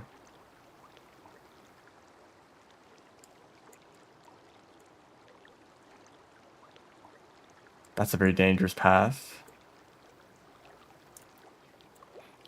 Okay.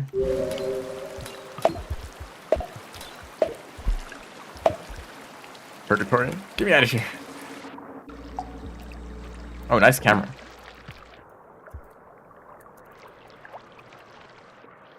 Even if I get to garbage wastes, I'll be starving. I can't eat, I don't think I'll be able to get to that popcorn fast enough and then shelter.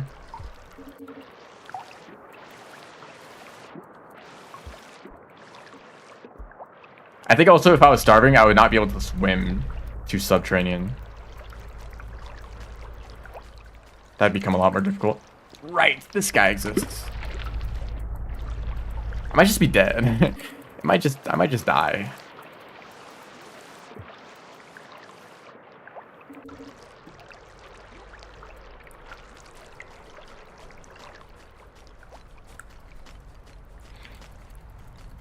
Anyway, this game, it's not a roguelike. I wanted to have some sense of progression.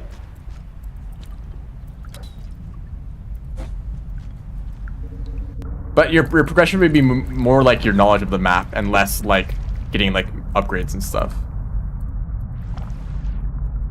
Like you learn, you find shortcuts, you like figure out how to like quickly get down to like the areas with more valuable materials. Well, I'll be starving here.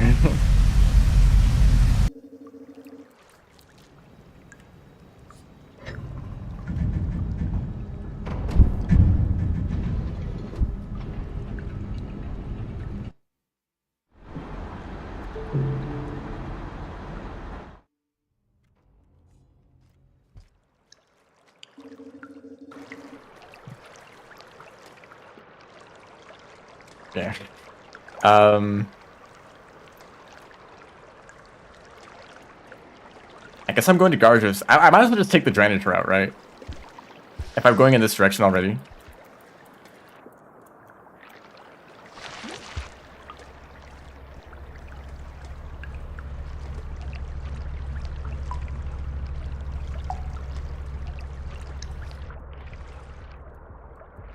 I'm a little bit worried about swimming while starving. I can eat fruits.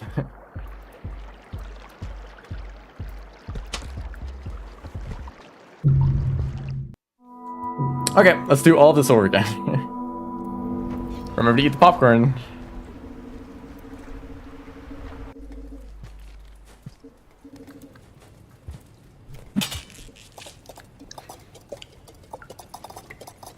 Like, why is there threat music?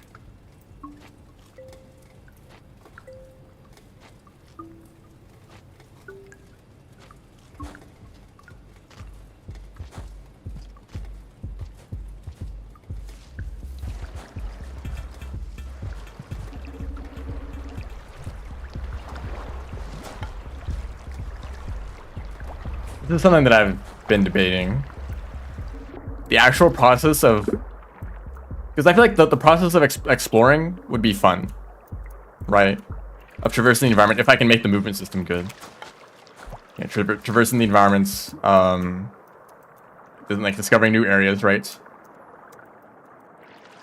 And then you find whatever you think is valuable enough, right?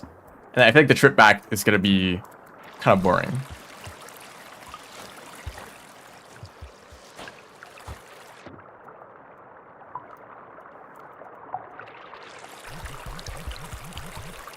I don't know, maybe not. Because if oh my goodness. Why are there so many of you? Because I guess if you're exploring new areas, you're probably going to be moving a bit slower. But then when you're on your way back, you know which path to take. And so you can do it much more efficiently. And plus you might have set up like ladders and ropes and such.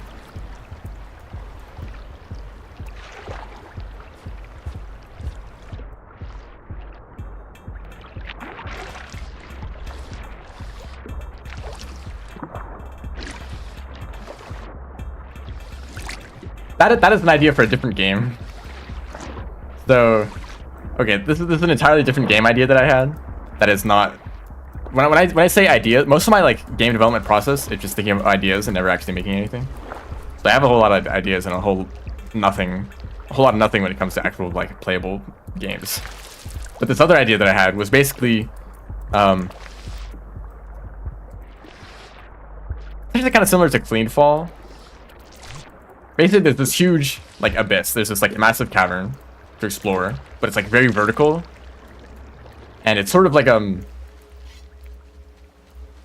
it's much more like a RPG, I guess, like more combat, more movement abilities and such. And each day, you try to get as deep as possible and, like, you know, fighting enemies, collecting items or whatever.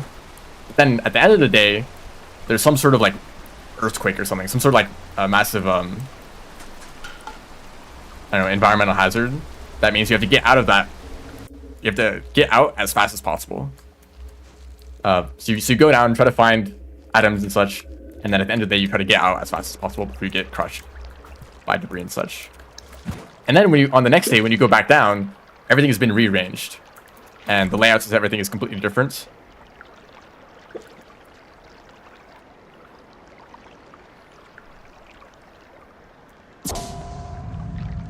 So you can't just get familiar with the layout of things. It's new every time.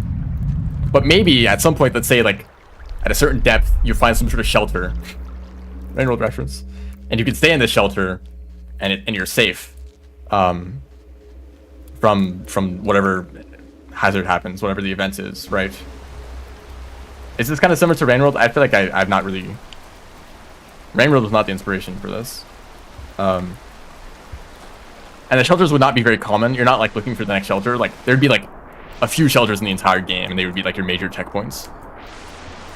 But the problem is that if you're staying at a checkpoint, you're much deeper, and thus it's going to be much more dangerous. It's not like you get to like hang out in the top areas where it's like much more relaxed and you can focus on collecting materials. It's like, oh, you're like down, you're deep, and you have to deal with like whatever threats are down there too. And everything, the entire environment around you is also changed.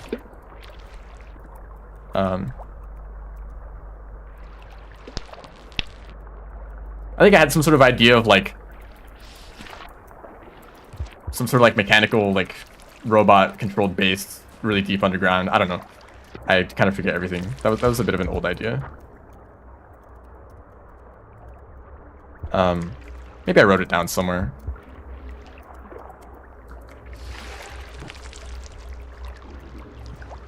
Yeah, that's the kind of idea that I come up with. I'm like, hey, that might be interesting, but also that sounds like a pain to actually make, so I'm not gonna even bother. Okay, well, good job. Man, I gotta stop dying. We're just back here again. I can't shelter much either.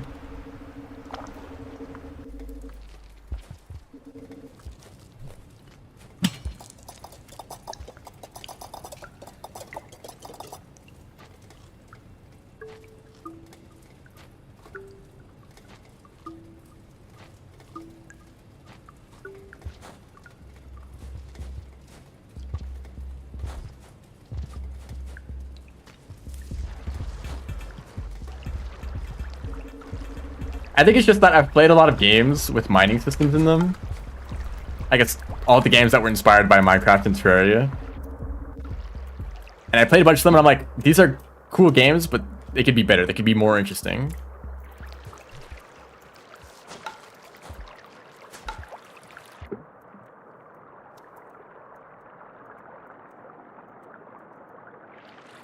And also, a Lethal Company has been an inspiration too. You have to travel into a very dangerous facility and get whatever valuable things you can. But your inventory is pretty limited, so you have to be careful and maybe make multiple trips back. That's like a risk-reward thing, right? Especially with the quota in that game. It's like, I need to meet the quota, so I need to go back into the facility to get more loots, but there's a bunch of monsters, and I might die, right? Shotguns and huge bugs. That's true, that's true.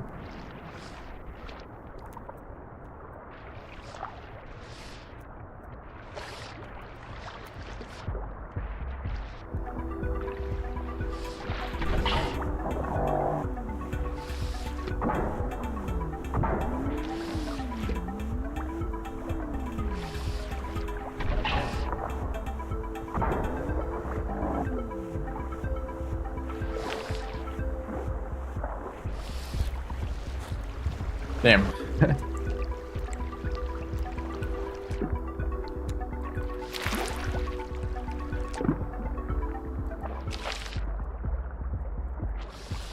Also, because I think that if you go underground deep enough, you can basically come up with whatever environments you want to. There's a lot of possibilities for unique environments, and I think that's something that I've felt it's very valuable in games to have unique environments, because there's enough games with like forests and mountains and like regular caves and such, dungeons. Like so many games like copy each other in terms of aesthetics, and they all end up looking exactly the same.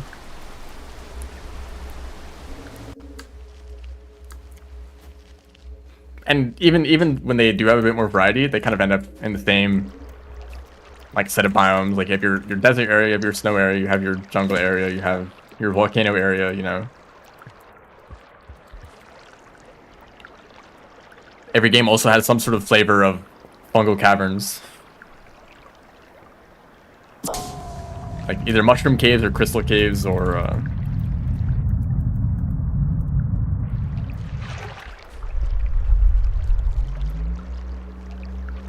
that's part of why Rainwood is so cool, because like part of it is like old like ruins of a ancient civilization, but it's also like very like industrial, but also like there's massive supercomputers, and also there's like a whole like alien ecosystem here.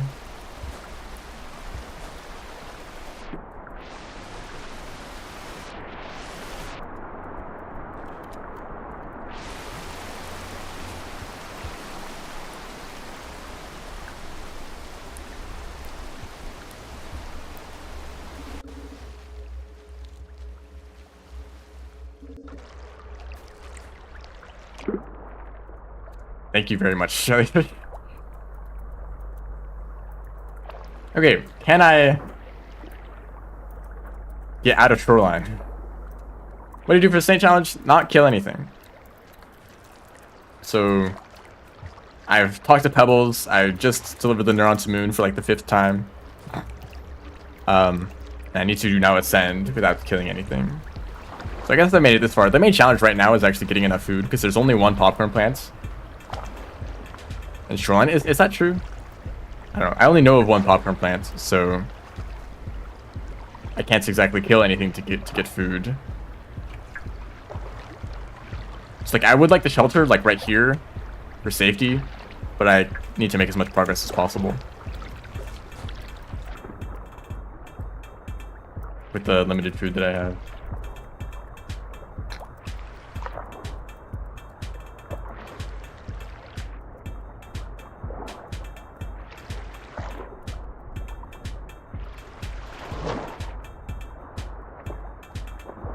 Thank you. Goodbye, chat.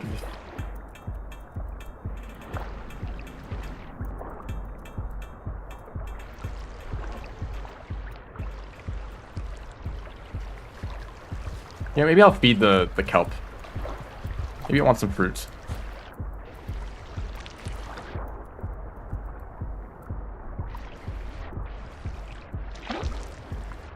Oh damn, that guy's dead. Which means I can actually eat them. I am allowed to eat creatures that are already dead, as long as I'm not the one to kill them.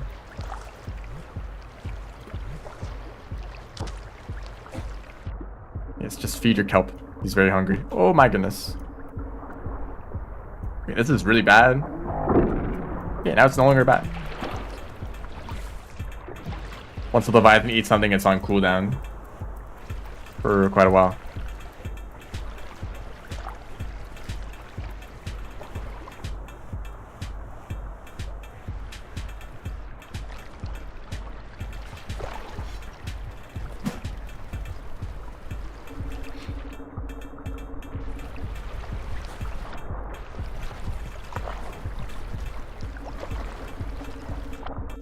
How much time do I have left? Not enough.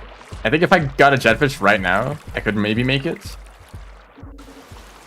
We'll check this room.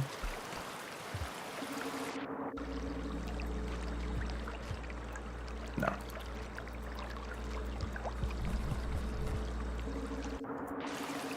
So I'm gonna hope. Well, I think there's popcorn plant in subterranean, so I can shelter there again. But finally saving this progress.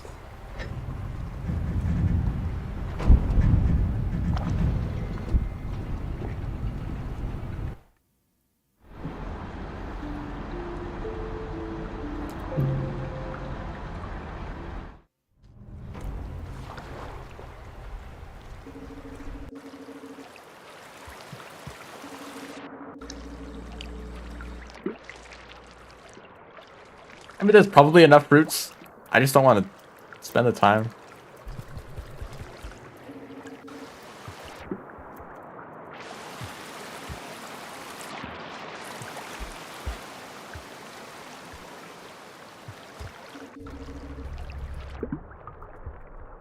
Farmer. Where's that look at? Where's the farmer? Yeah, we have the hunter. Maybe the gatherer?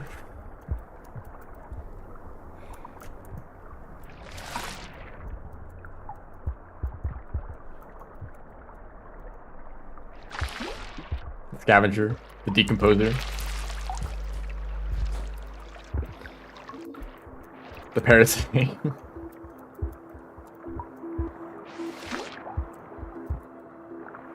That's a mod, right? There's a lookout that can control other creatures. That's kind of like that.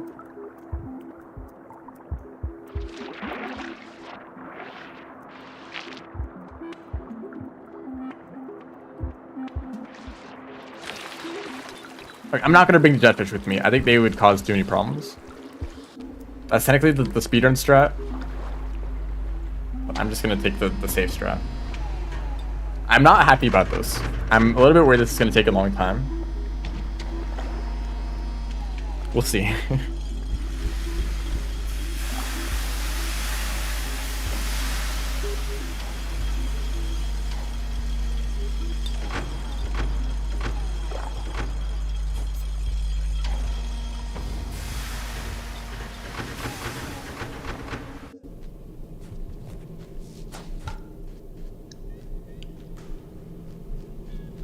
Now the problem is that if I sheltered here, then centipedes would show up right there and be really annoying.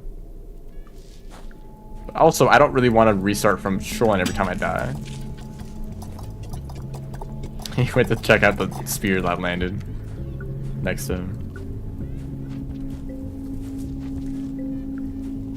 There's a way to get around the centipedes. I think I'll shelter here.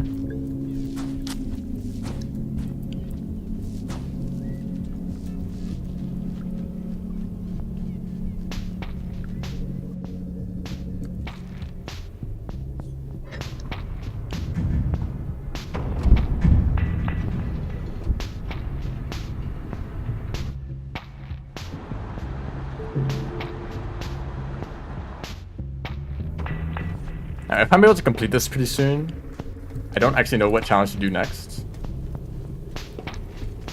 You know, centipedes? Okay, I'll take it. There they are. A little bit delayed. So these kelp, they're pretty durable, right? It takes 3 spears to kill them, so I probably could just run past most of them. Or at least throw 1 spear at them.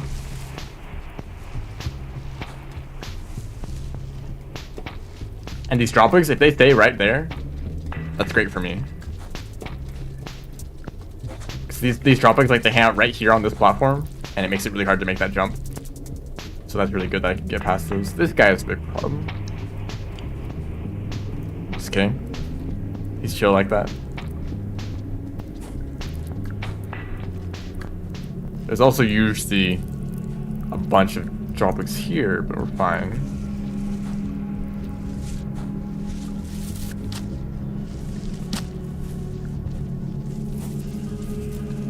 Okay, we're fine. I did have to stab him, so that's unfortunate.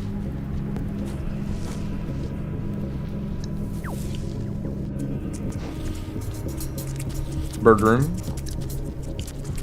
Remove the birds.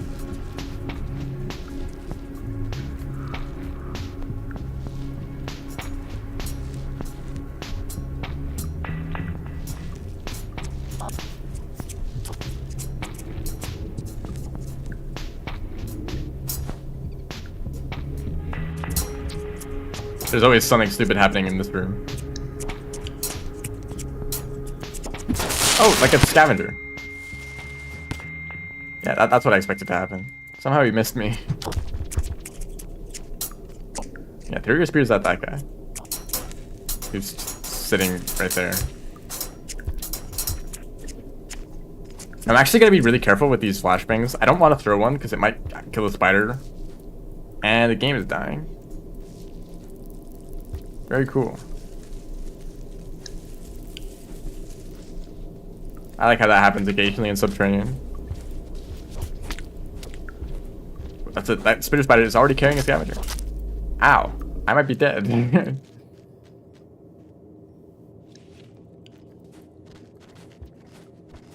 Unless that spider doesn't follow me.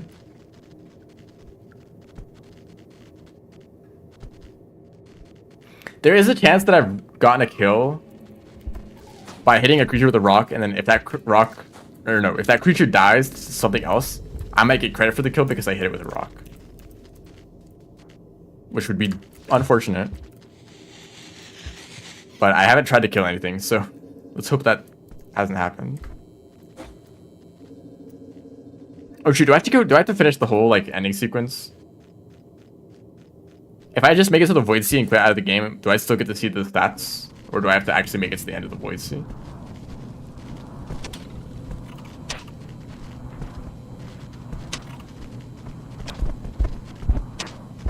Just your typical filtration activities.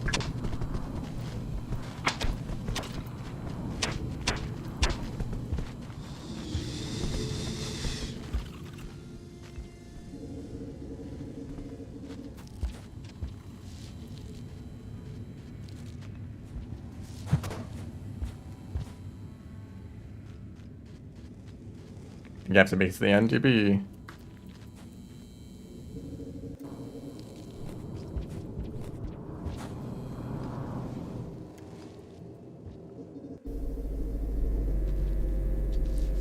Alright, so this is gonna take another like 20 minutes.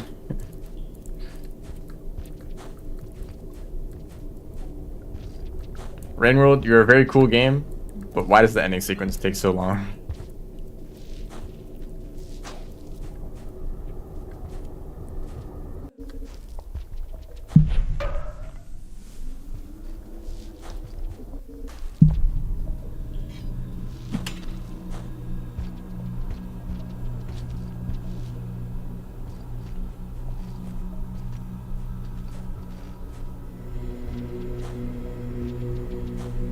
That's actually part of the reason why I ran the downpour categories more than the vanilla categories.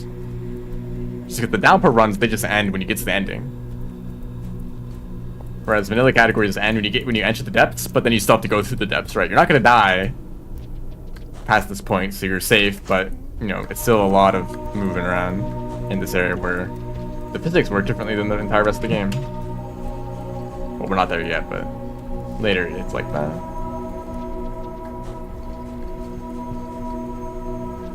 And since this is such a big part of the run, you actually have to practice it and like get good at the movements.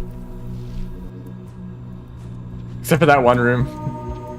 Yeah, just be careful there.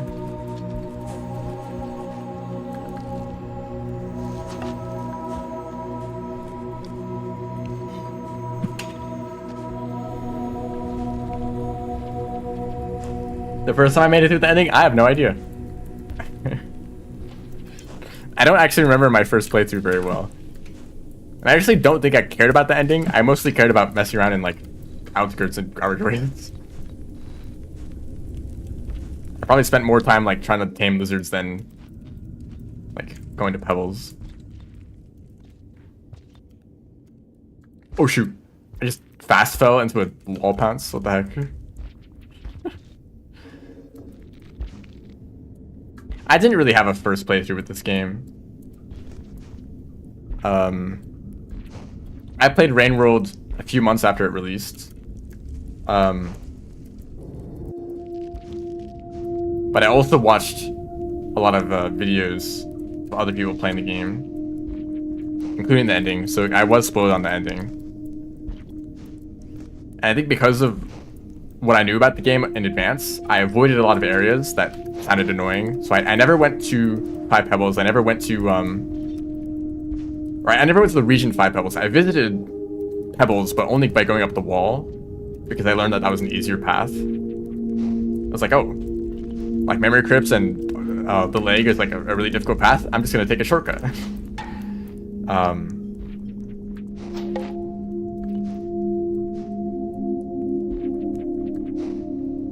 So I'd say that my main experience with Rain World has been, it was around when Downpour was announced, or maybe a little bit before that. Hold on, let me check the timeline of things, because I made some videos around that time. You can listen to this music.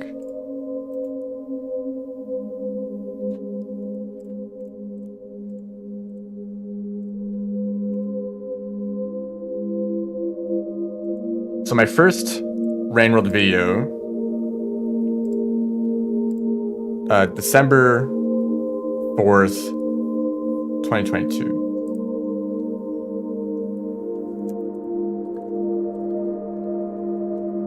And what was the first reveal of Downpour? When was that?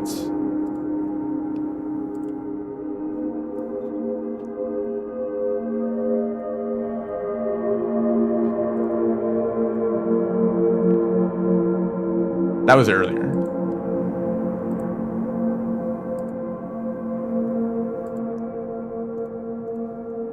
So it was more like when I okay, when I first played Rain World, that experience was more like, this game is very cool. The thing I liked about Rain World was how immersive it was, and how it makes you feel like an animal at the bottom of the food chain. I was like, that is cool. No other game has made me feel like I'm actually like trying to survive in the wild and like hide from predators and like get food and such. So that was my like how I felt about Rain World. And then a bunch of time passed, and I guess Downpour released, and I was like, oh yeah, this game. But that was post Outer Wilds. So me post Outer Wilds, I was more like, I appreciated games with like interesting like stories and environments and such, because Outer Wilds kind of like made me realize that those kind of things are really interesting. I'm gonna turn down the volume of the game. It's really loud here. I want to keep talking. So post Outer Wilds, I came back to Rain World and I was like, wait a second, this game is actually sick. This game is way more interesting than I realized back when I played it first. And that is when I like went through the game again and I was like, these areas are fascinating. This game is crazy.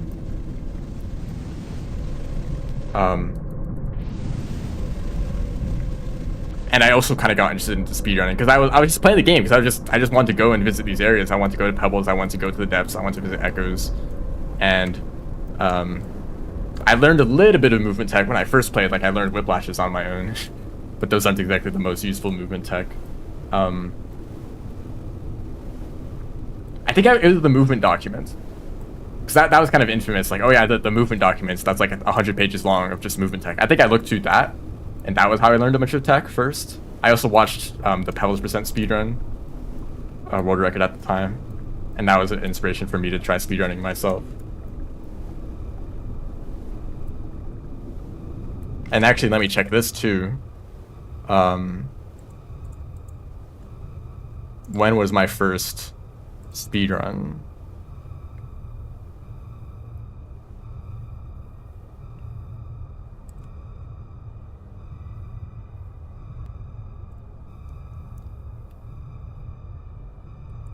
Well, this will take a little while.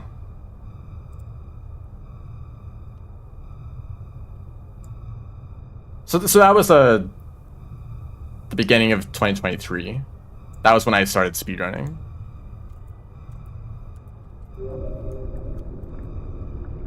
And I guess you could check that speedrun if you want to see what kind of movement tech that I was using.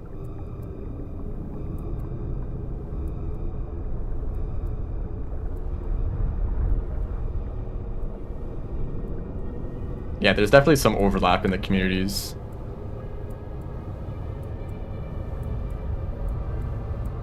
Hollow Knight is there too.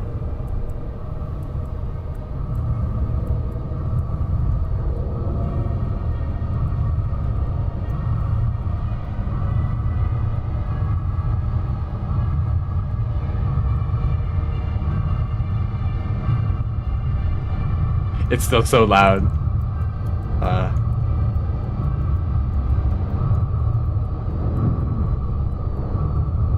Nine Souls? I literally just played Nine Souls very recently. Also a very cool game. But I think that's more like Hollow Knight adjacent. So any Rainworld players who are also Hollow Knight fans probably also know Nine Souls.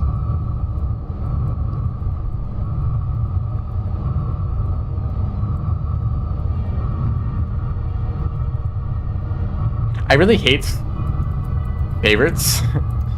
If someone asks you what's your favorite X, I feel like if you don't have an answer instantly, you don't have a favorite.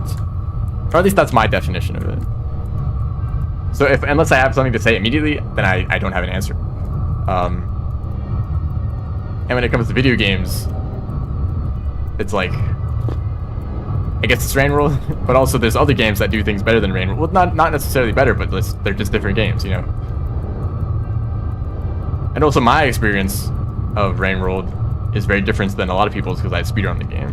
So I've spent the majority of my time with the game not even caring about the story and the environment or whatever, just kind of moving around, right?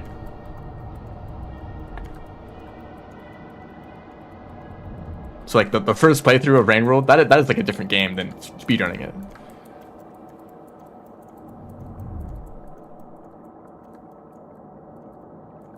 So I've recently been trying to make a list, or not really a list, but more of like categorization of games ranked by quality. You know.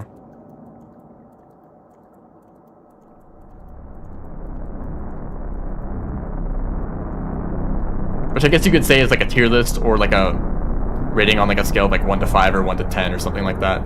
But I want to make it not just like arbitrary numbers, right? Because I really don't like those for ranking things. Like, oh, this is a 7 out of 10 or a 9 out of 10 or whatever. But I feel like people's perception of that scale is very distorted. Like, 7 out of 10 is like bad. Like, if something is a 7 out of 10, that's like you know, it's not great. You know, there's a lot better out there. But 7 out of 10 is like on the upper half of the board. You really should say that 5 out of 10 is average. Because like the lower numbers are never ever used at all unless people have very strong emotions.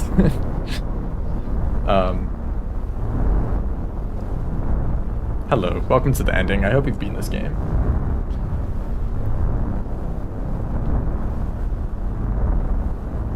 So like most games out there are functional. you can play them. They have gameplay. They have an ending. They go on for a decent amount of time, right? So those games are like at least a 5 out of 10. And then, you know, if it's decent, okay, the 7 out of 10 maybe. And if it's like really good, then maybe like a 9 out of 10. You know, I feel like those are also like more broad. Those are more like how what's like the general consensus on this game. Like I feel like if it's a personal thing, if it's my list, if I'm making a list of games that I like, I don't want to. You know, if a game is my favorite, that's 10 out of 10, right? I want to make use of all the numbers.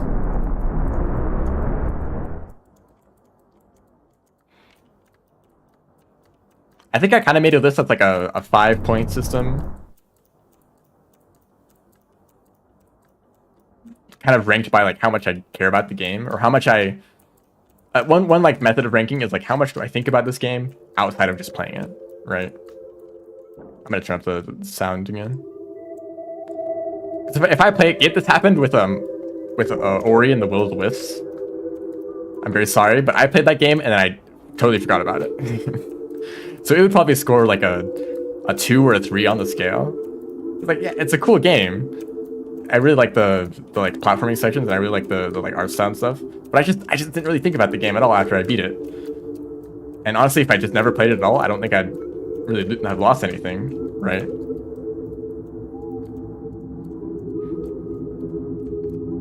First try, you missed like all of the death in Shoreline. I think I died like 3 times, or maybe 4, I don't know. And I starved once too. It's like I recognize the Ori games. They're good games, but they just didn't really leave an impact on me personally.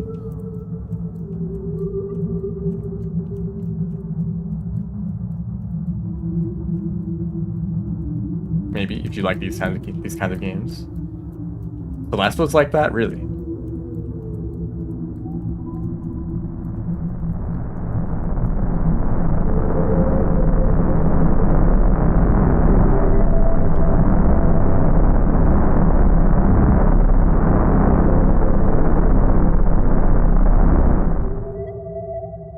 Finally. This music, by the way, is like some of my favorite music in the whole game.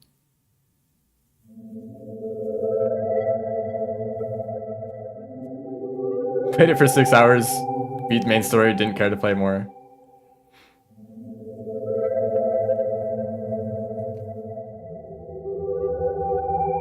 Celeste is one of those games. I think Celeste is like next to Nine Souls on my ranking of a game that's like very high quality. And I can't really say there's any major flaws with it, but it just doesn't have that like extra bit of spice that like pushes it up on the next tier.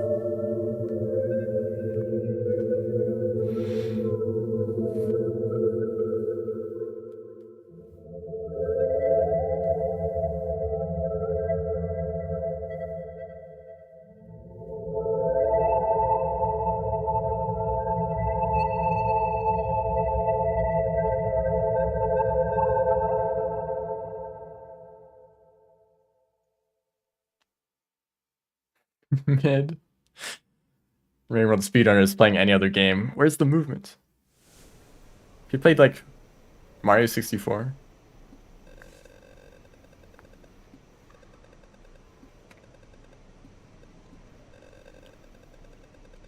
Okay, did I accidentally kill some random creature?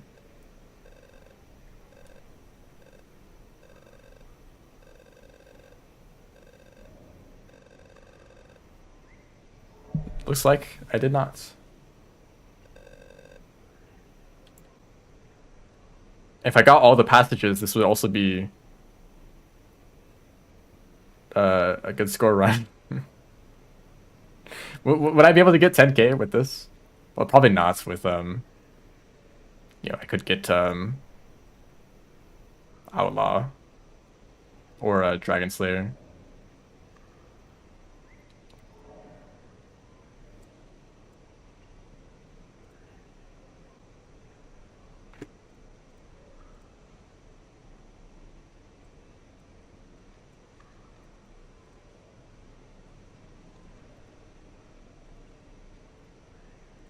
Okay, I don't know what challenge to do next. Because I don't think I can do an entire score run right now. And I don't even have a route planned out. Um...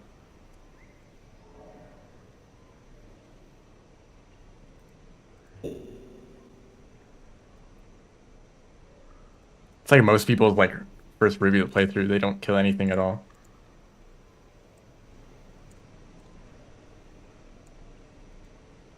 Like, oh, I killed like a white lizard and a egg bug.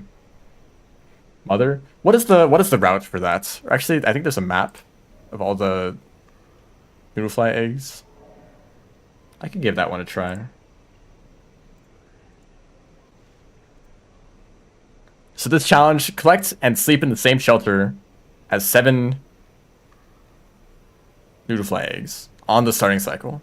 So I need to start the campaign, collect 7 noodlefly eggs in one shelter, and then sleep there.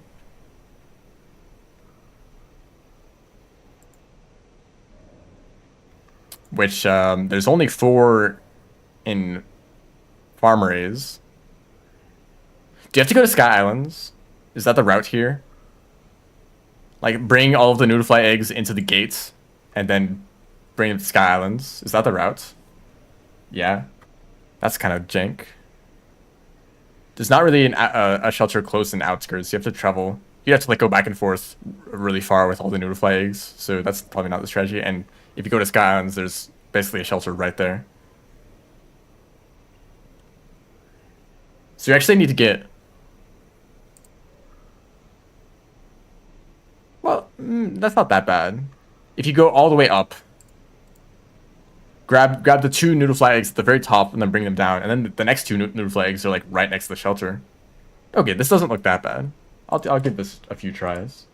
I mean, until the end of the stream.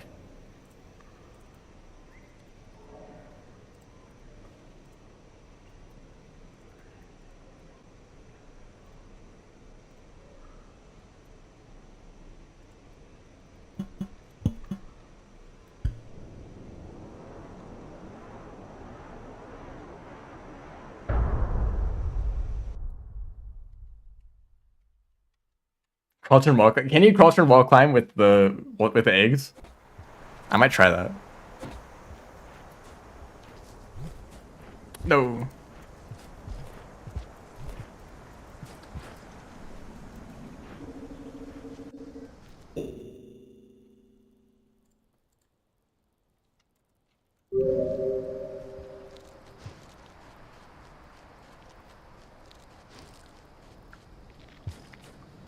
And I can eat stuff now. So I'm gonna eat this guy. What a criminal. What a devious monster.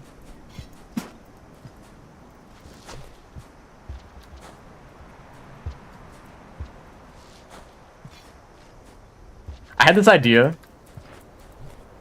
of a bunch of people getting together in Rain Meadow and just doing a bunch of Pebble percent runs, or maybe any percent runs. I don't know. But basically, you would do. Actually, I don't think the Pebble percent route would work because you can't exit out of Pebbles, right? But basically, you have some sort of objective. You make it to that objective. I should probably kill this noodlefly, shouldn't I? That'd probably make this easier. But a bunch of speedrunners get together in Rain Meadow, and they just go for some objective. And the moment they complete that objective, they go back to Outskirts, and they do it again. And you just, within some time limits, or maybe up to like 5 completions of that objective, I don't know, you just try to do that objective as many times as possible in a row.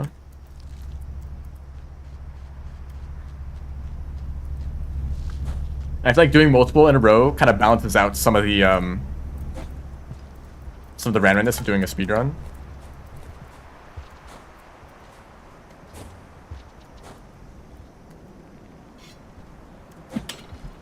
Nice one. So if you fall behind, you have some time to catch back up. Or if you're ahead, you have plenty of time to make mistakes. Hi, Squid. Thank you very much for showing up right when I need you. I wasn't planning on this, but... Ah.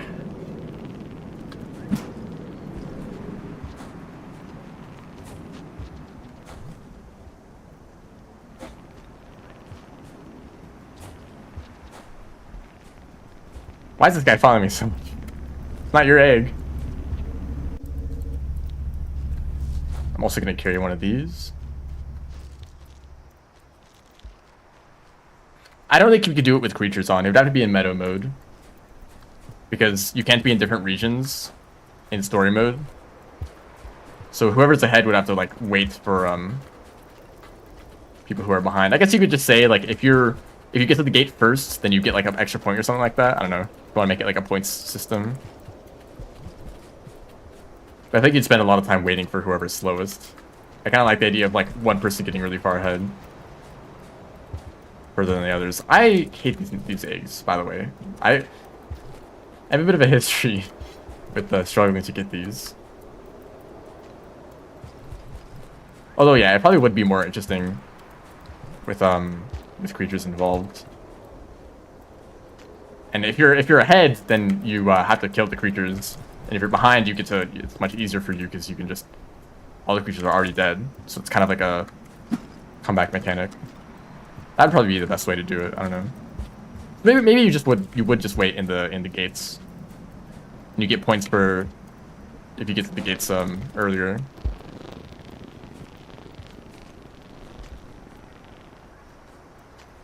I might be too slow to get the ones in Sky Islands. I kind of spent a while here. Friendly fire has to be enabled. That would be too much. Sabotaging other players is probably not ideal.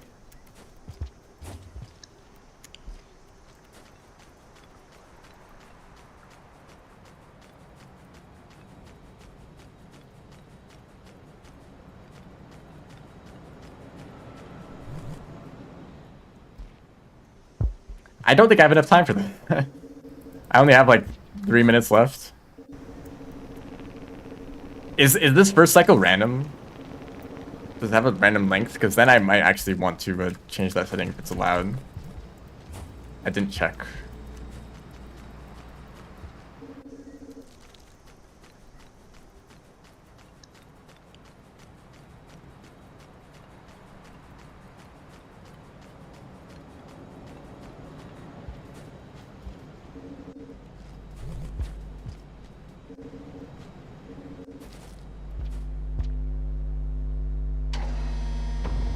Yeah, it's all over. Well, I'll try anyways.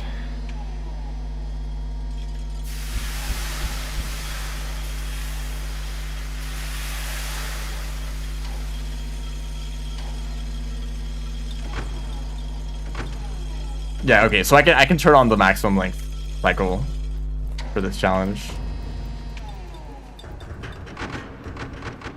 I can get 5, but that's not the challenge, is it?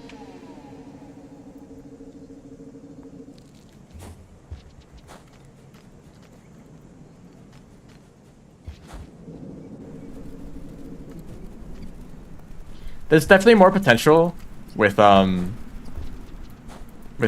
Meadow, but it's just kind of an awkward like. Oops. Well, now it's definitely not going to work out very well. Like Meadow mode doesn't have items, so you can't do a lot of movement tech. You can't do like any PvP stuff. But story mode is too limited, right? With like players not able to travel that far from each other.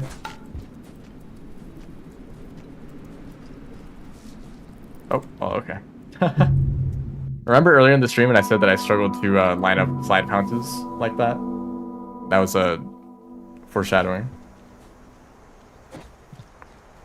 I guess that just means that there needs to be a game mode that's hold on, let me change the remix.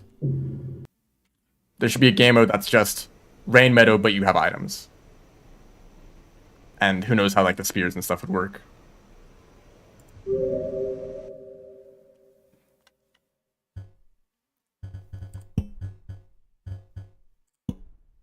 So this is the setting that is allowed.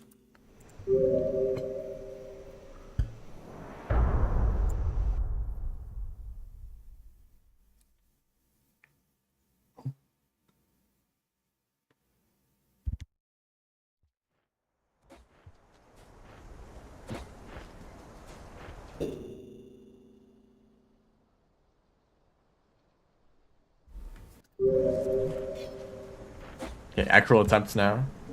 If I see a noodle fly, I'm gonna try to kill it.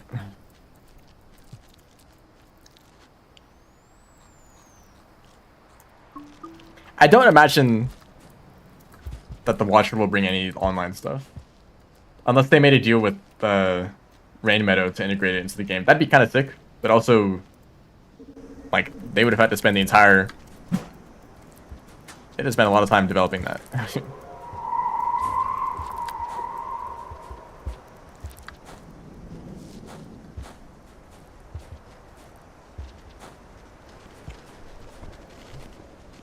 Well, I guess like the mod already exists, just like integrating with it. But I imagine that, no, I remember that a lot of the development time for Downpour was just integrating all the mods together. Like once it became an official DLC, it's like shoot, we have to like get everything working as like one DLC instead of just like a bunch of mods, you know.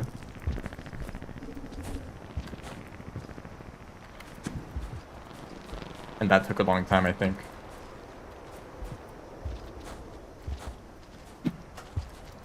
But I feel like that's kind of unlikely.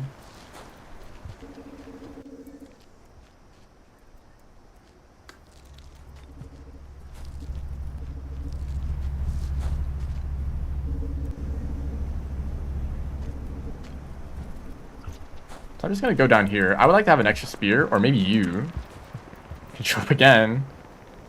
Why is this guy being so nice? I thought 3Ks were supposed to fly into space. Never to be seen again. Because that's intended behavior, right? That's how they're supposed to work? No.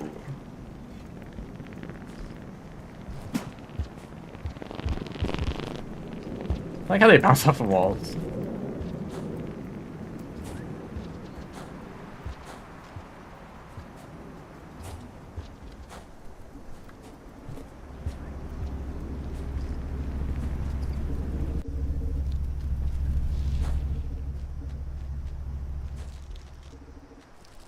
I need to find another spear to make this jump for the other eggs. This blue lizard is scheming something.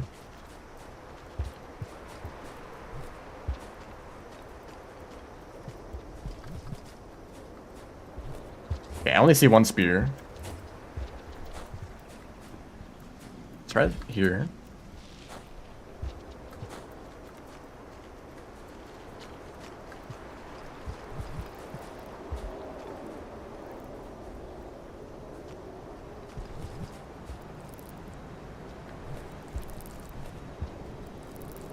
Hello?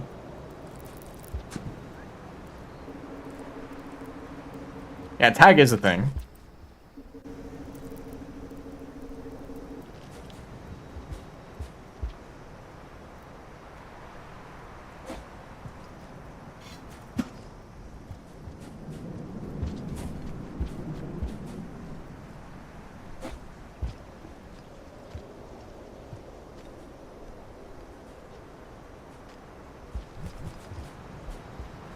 Okay, I think I did that faster than last time.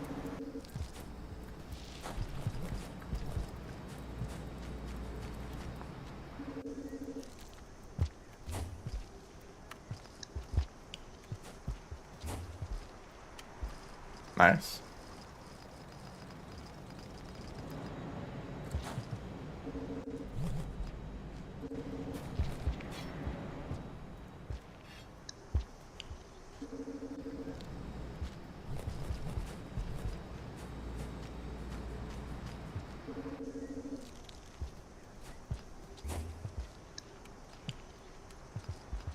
That was close.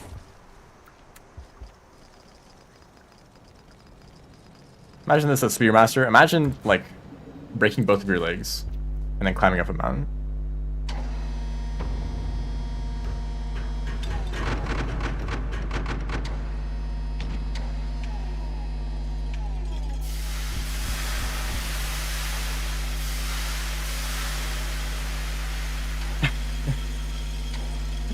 No, I'm telling you, personally, to go break both of your legs.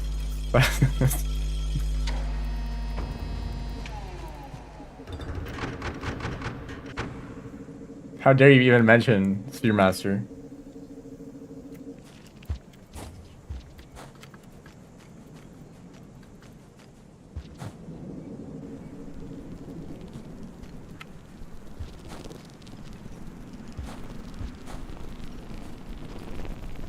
This guy might be a problem later. There's a vulture up there.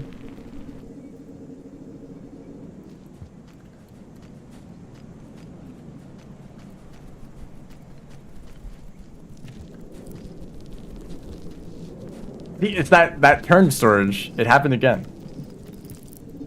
That's like annoyingly consistent, but not 100% consistent. Maybe any more annoying?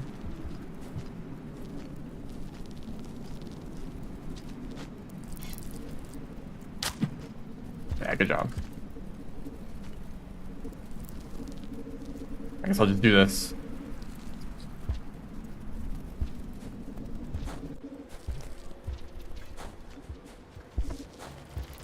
I have to go all the way up here. Oh, damn, good job. No, he's faster than I expected.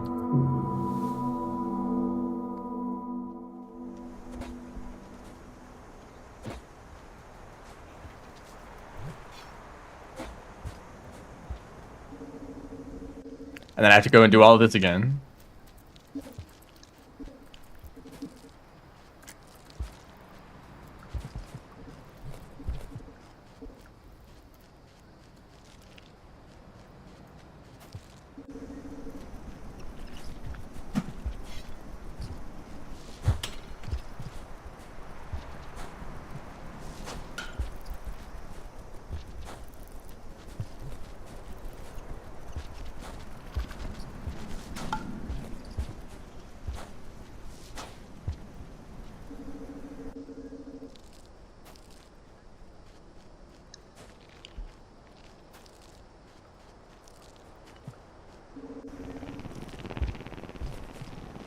Can I come down here?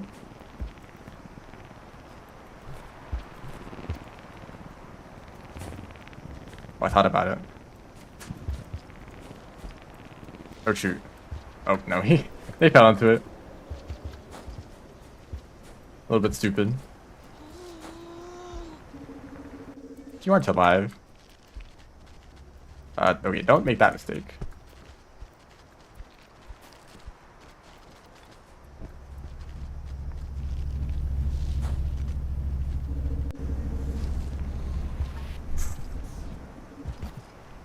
My friend. No, I mean, yellow lizards are kind of stupid, honestly. They're kind of a group thing, they're not really that good at doing anything on their own. I should have done a vault. You can kind of do those now. We'll have to do it here. Not in that direction. You know what? Never mind. Just use it funny.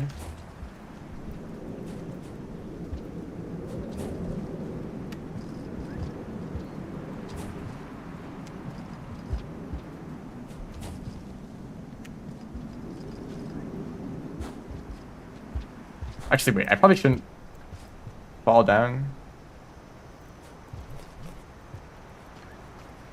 Okay, this is not a good start.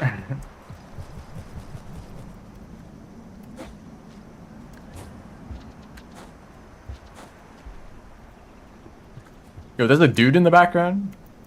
He's very wide.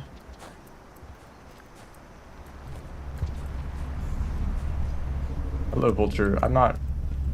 I don't really want to deal with you right now.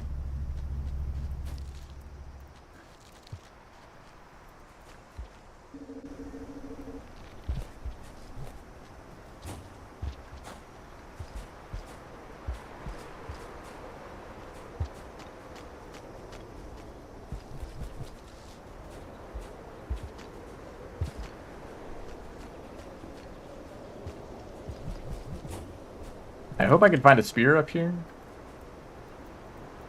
Okay. Maybe in this room?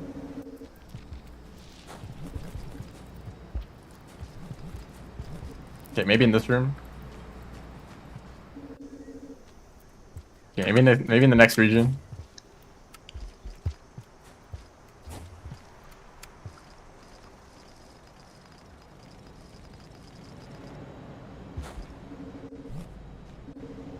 Okay, that's unfortunate.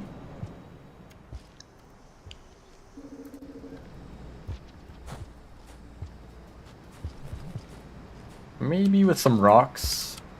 Maybe.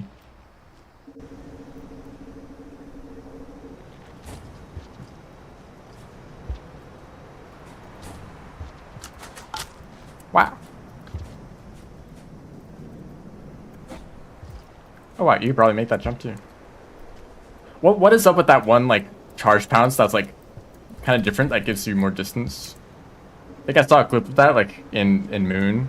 You can do a charge pounce to make that gap without any throw boosts. You gotta do something funny. I don't know.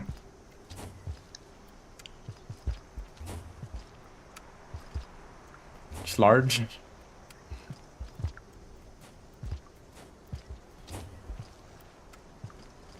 Random community making up completely random words for movement tech.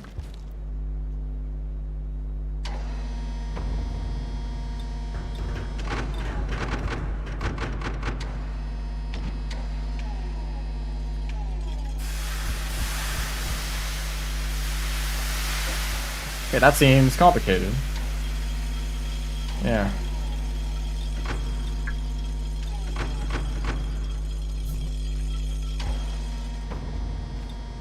I love all the difficult tech in this game. It's like, do like 3 frame perfect inputs in a row. Maybe even 4, actually.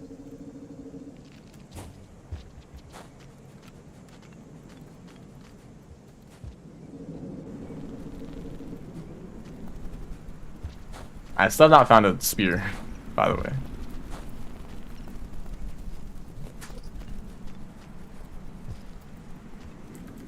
I'm still messing up jumps too.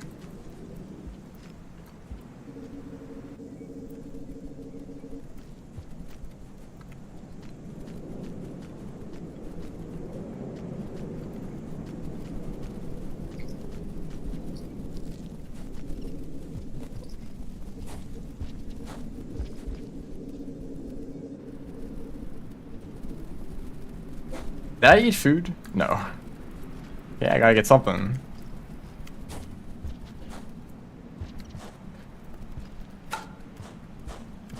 We're living. You're made of food. And you also have a bomb.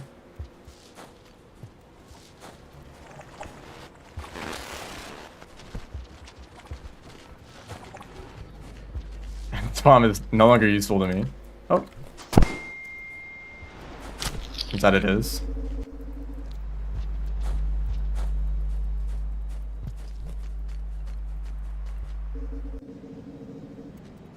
I like how wall patches got me into that situation, but they also got me out of that.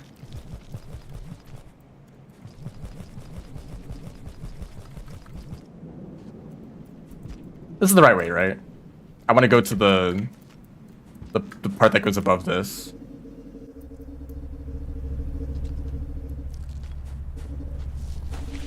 Oh, he's angry.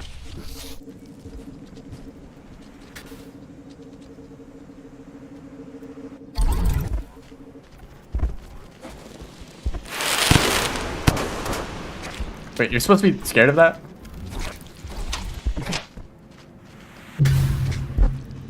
Why is that your response? Like, oh, I caught some food. Time to die. I was hoping that the cherry bomb would work better. This is a fun challenge. I like the process of bringing the eggs up the tall room every time. So it adds an extra like 3 minutes to the process. That's cool. I mean, that's just kind of how this ended up.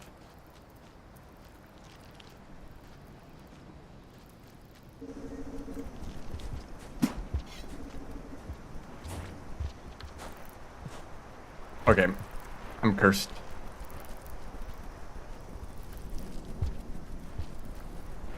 The curse of the wall pounce.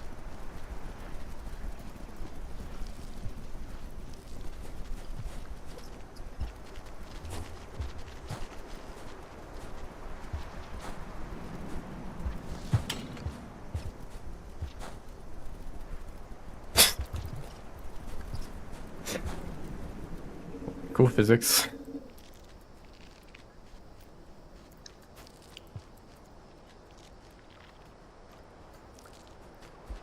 I'm not. This is this is not even a speedrun.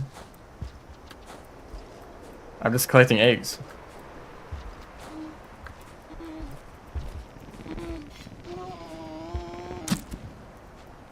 Damn.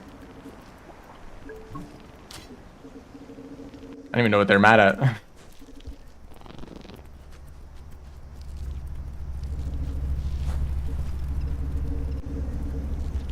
Oh, you? Yeah, take that.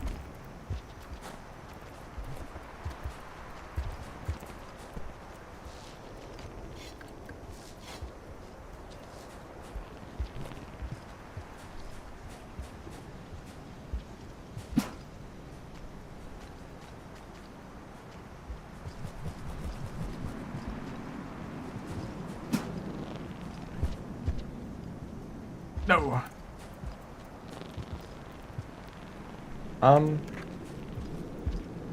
Wait.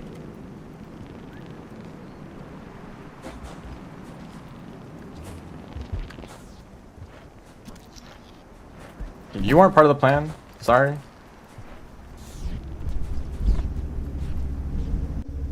Hunter with 3 spears? Hunter, why do you get to have 2 spears?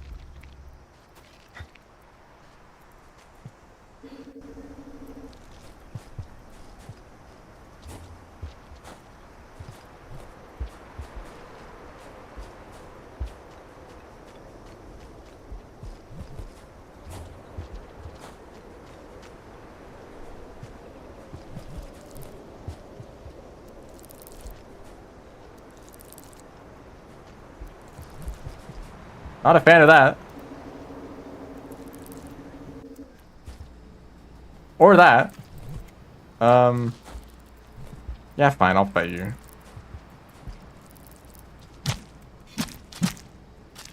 Damn. I expected you to have more health.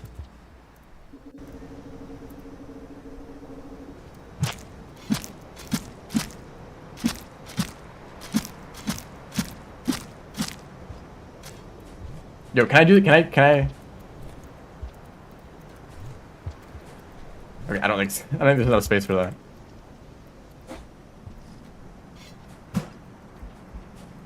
I also don't know how well it works with centipedes. Yeah, that's the wrong item to throw boost with, dude.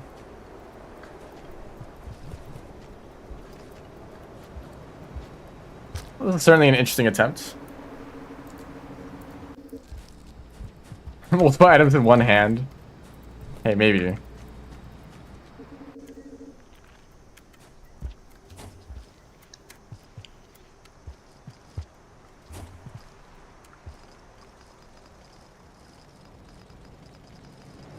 know, when I figured out a bunch of stuff with the hand swap glitch a while back, and I don't think it has any impact on any speedruns.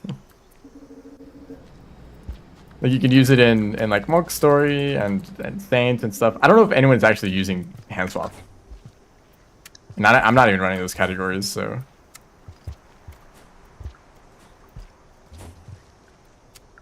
Okay, this is a waste of time.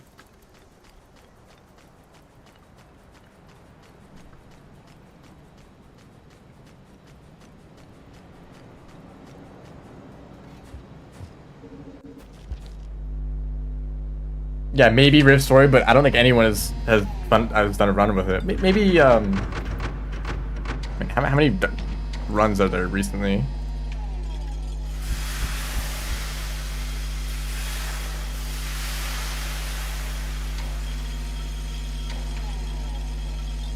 Maybe Tactical Ferret used it a little bit.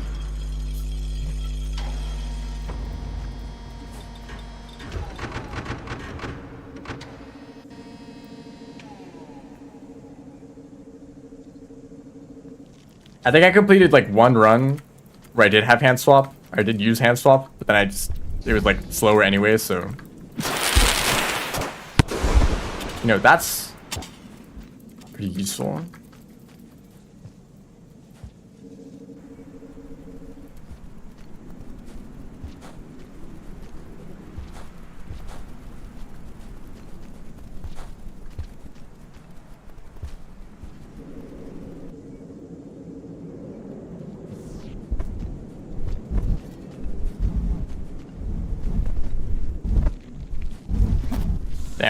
You're fast.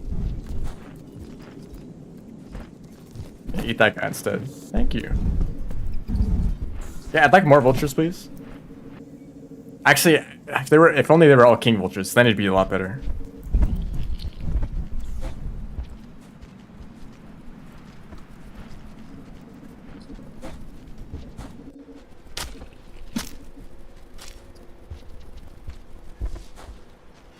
So I can't carry the mask on the way back, so I'm gonna kill these guys now.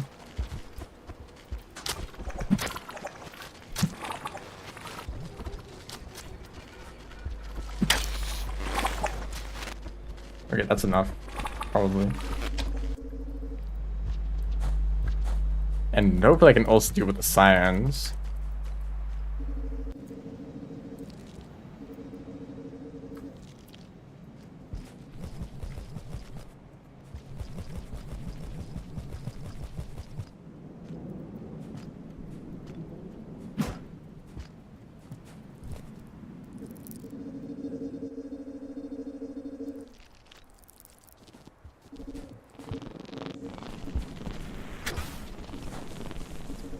I should do it.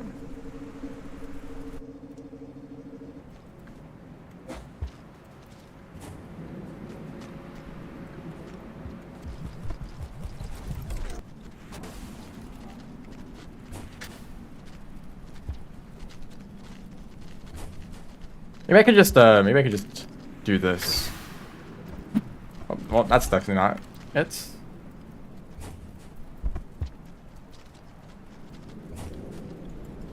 There we go.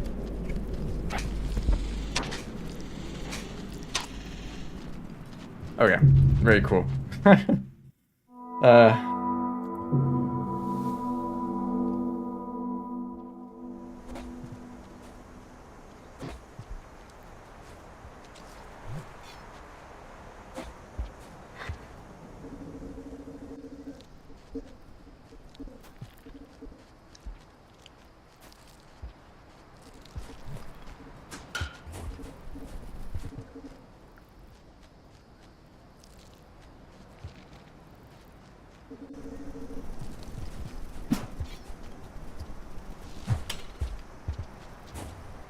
Oh, tiny centipede. It is a little bit crazy, the variance in centipede size. That one spawn can have either a tiny insignificant centipede or like a overgrown. Or can they be overgrown? Maybe they can't be overgrown, but they can be a large adult. But like still, like going from not being a threat at all to it's probably going to kill you, you know. Every other spawn in the game decides like one or the other, but not centipedes. They can be whatever they want. That's not true. It's just random.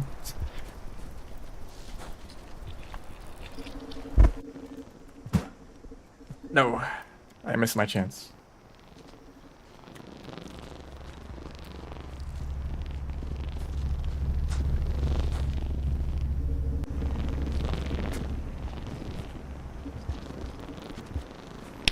Oh damn, was that really necessary?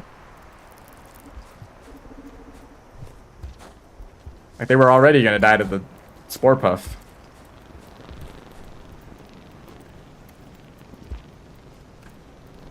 Can you wall pounce this? Oh, absolutely. In whatever flavor of wall pounce you want.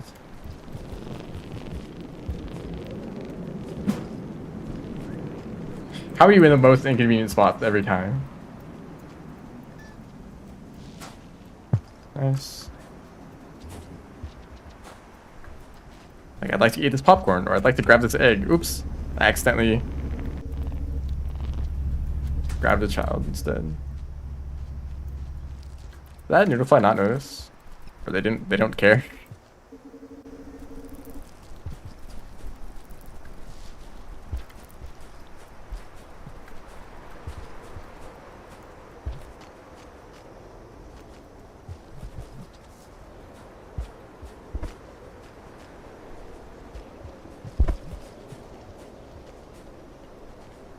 Oh, he's doing it. He's doing the thing.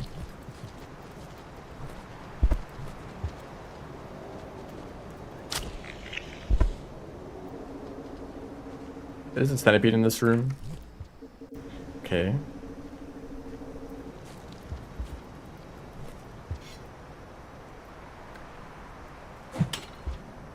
Right. I need the spear.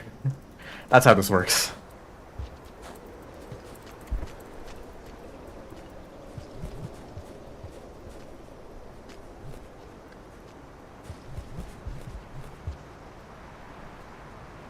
I feel like time is not really the problem with this challenge. It's mostly just it's still attached. Mostly just not dying to all the creatures while carrying the eggs. I guess that's kind of the point.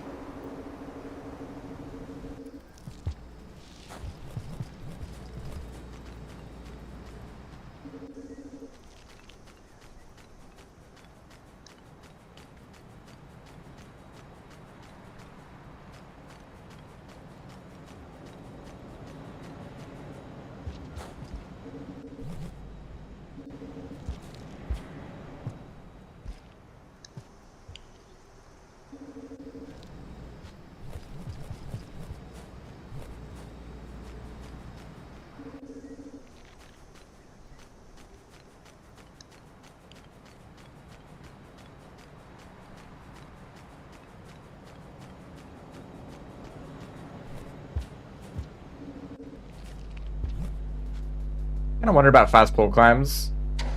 You can do fast pole climbs faster, as in you can press the buttons faster, but does it actually make you move faster? I don't know. I assume so. What if you changed like the rhythm of it? Because you could spend more time like on the boost upwards, and less time on like the swapping sides. I wonder if anyone's tested that, like optimal fast pole climb timing.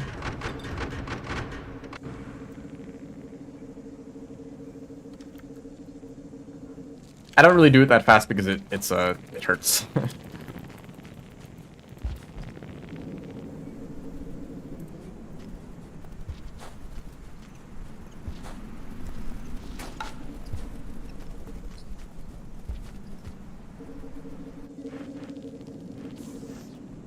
Another vulture, another time I fall down.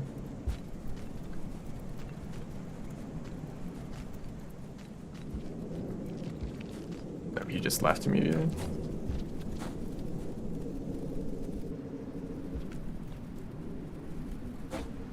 Maybe I should wait for the science to leave that room and then I can kill them. Otherwise they're just gonna stay a problem.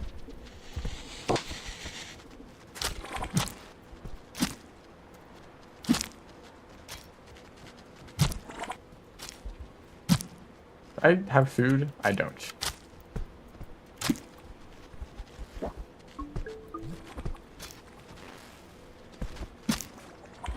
You're a fast one. Okay, how much time do I have left? A lot. We're chilling.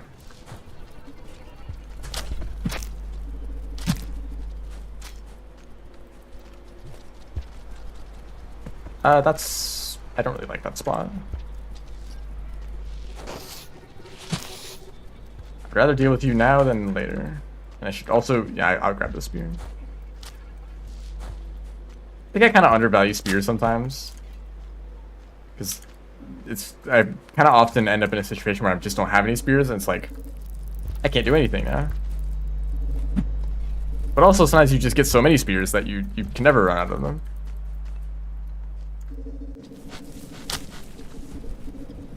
Thank you. Thank you for that.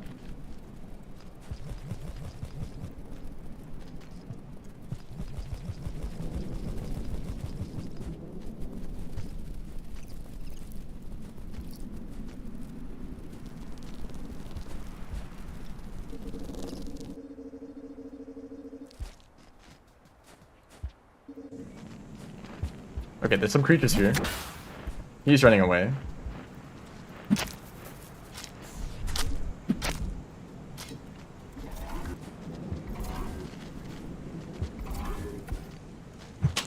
Damn, he baited me so hard.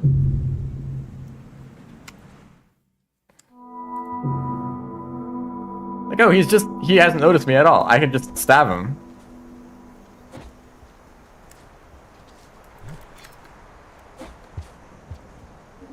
continues still. This is not a very hard challenge. I'm just clowning around a little bit.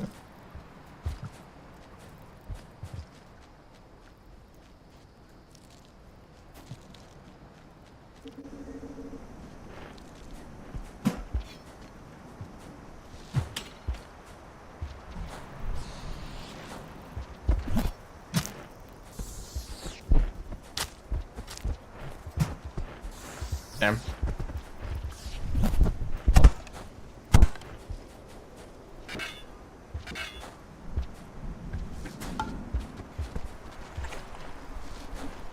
Thanks, dude.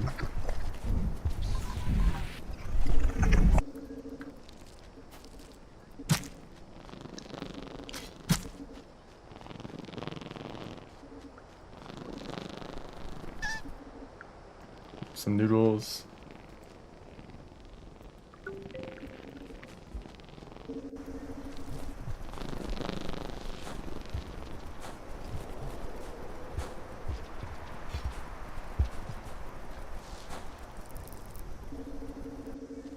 I should probably go to this guy. Hello, Centipede. You're dead now.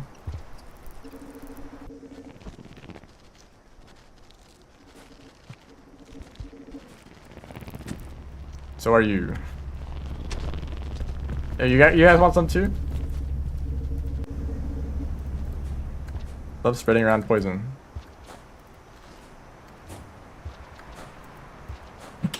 Oh, come on. I did the same thing that I did the first time I tried to do that.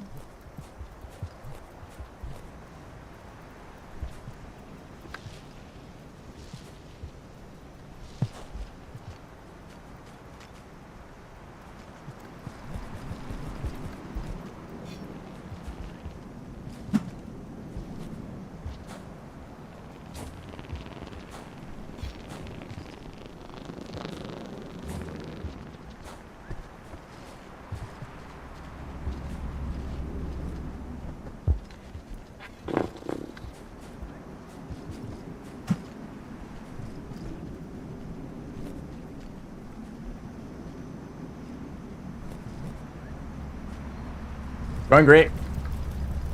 It's going very well. Cool challenge.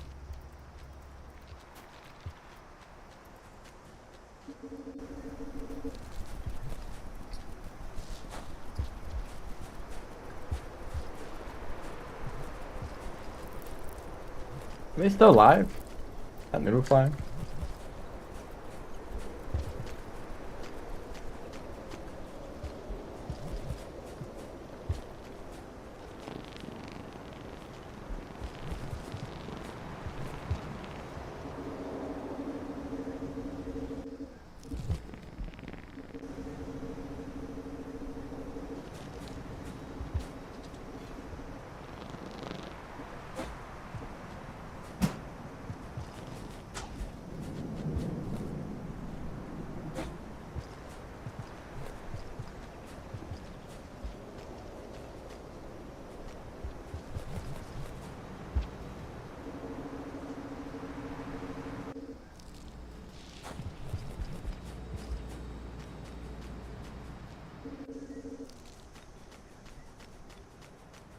There's no centipedes here.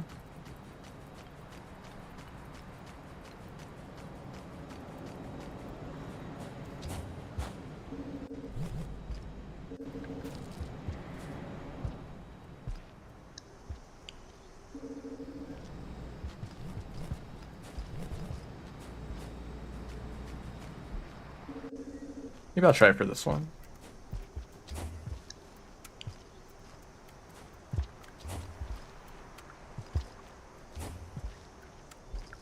There we go. It's kind of random. It really is just random, whether you hit that or not.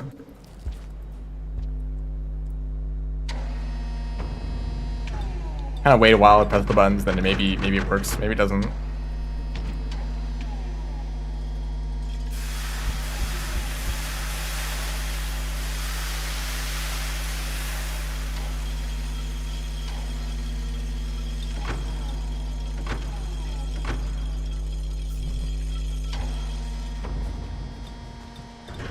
And I also don't have any spears at all. Yes, there's like 3 spears sitting down here. 4 maybe?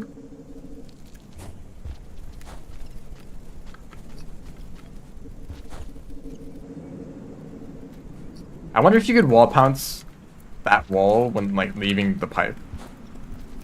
Like you come out of the pipe and you immediately turn around and wall pounce.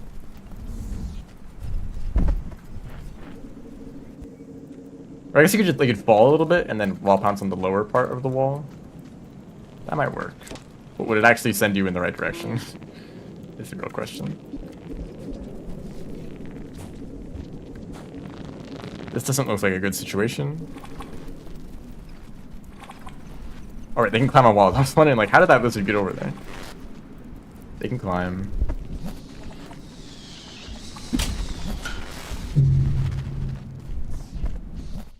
Maybe I end the stream. Maybe we continue this another time. It's been about 3 hours, so it's fine time to end it anyway. Okay. I totally could have completed this challenge like 20 minutes ago if I just got a little bit luckier with the creatures. I didn't expect the sand lizards to be that big of a problem. I guess I've been kind of speedrunning it too much. I should have taken my time, kill the lizards, then go grab the eggs. But I kind of like died to them instantly every single time. Anyway.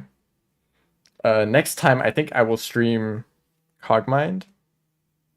I think my stream schedule for the next few weeks is going to be alternating between Cogmine and Rainworld.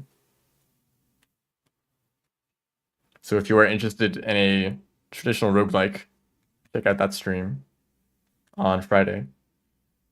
It's definitely going to go very well and not end horribly every single time. And then I'll also be doing these challenges more. Maybe I'll do some speedrun if I feel like it, but honestly, there's a decent chance that if I do a speedrun, I'll only do it for a short part of the stream and not the entire thing. But we'll see. So yeah. Thanks everyone for watching. See ya.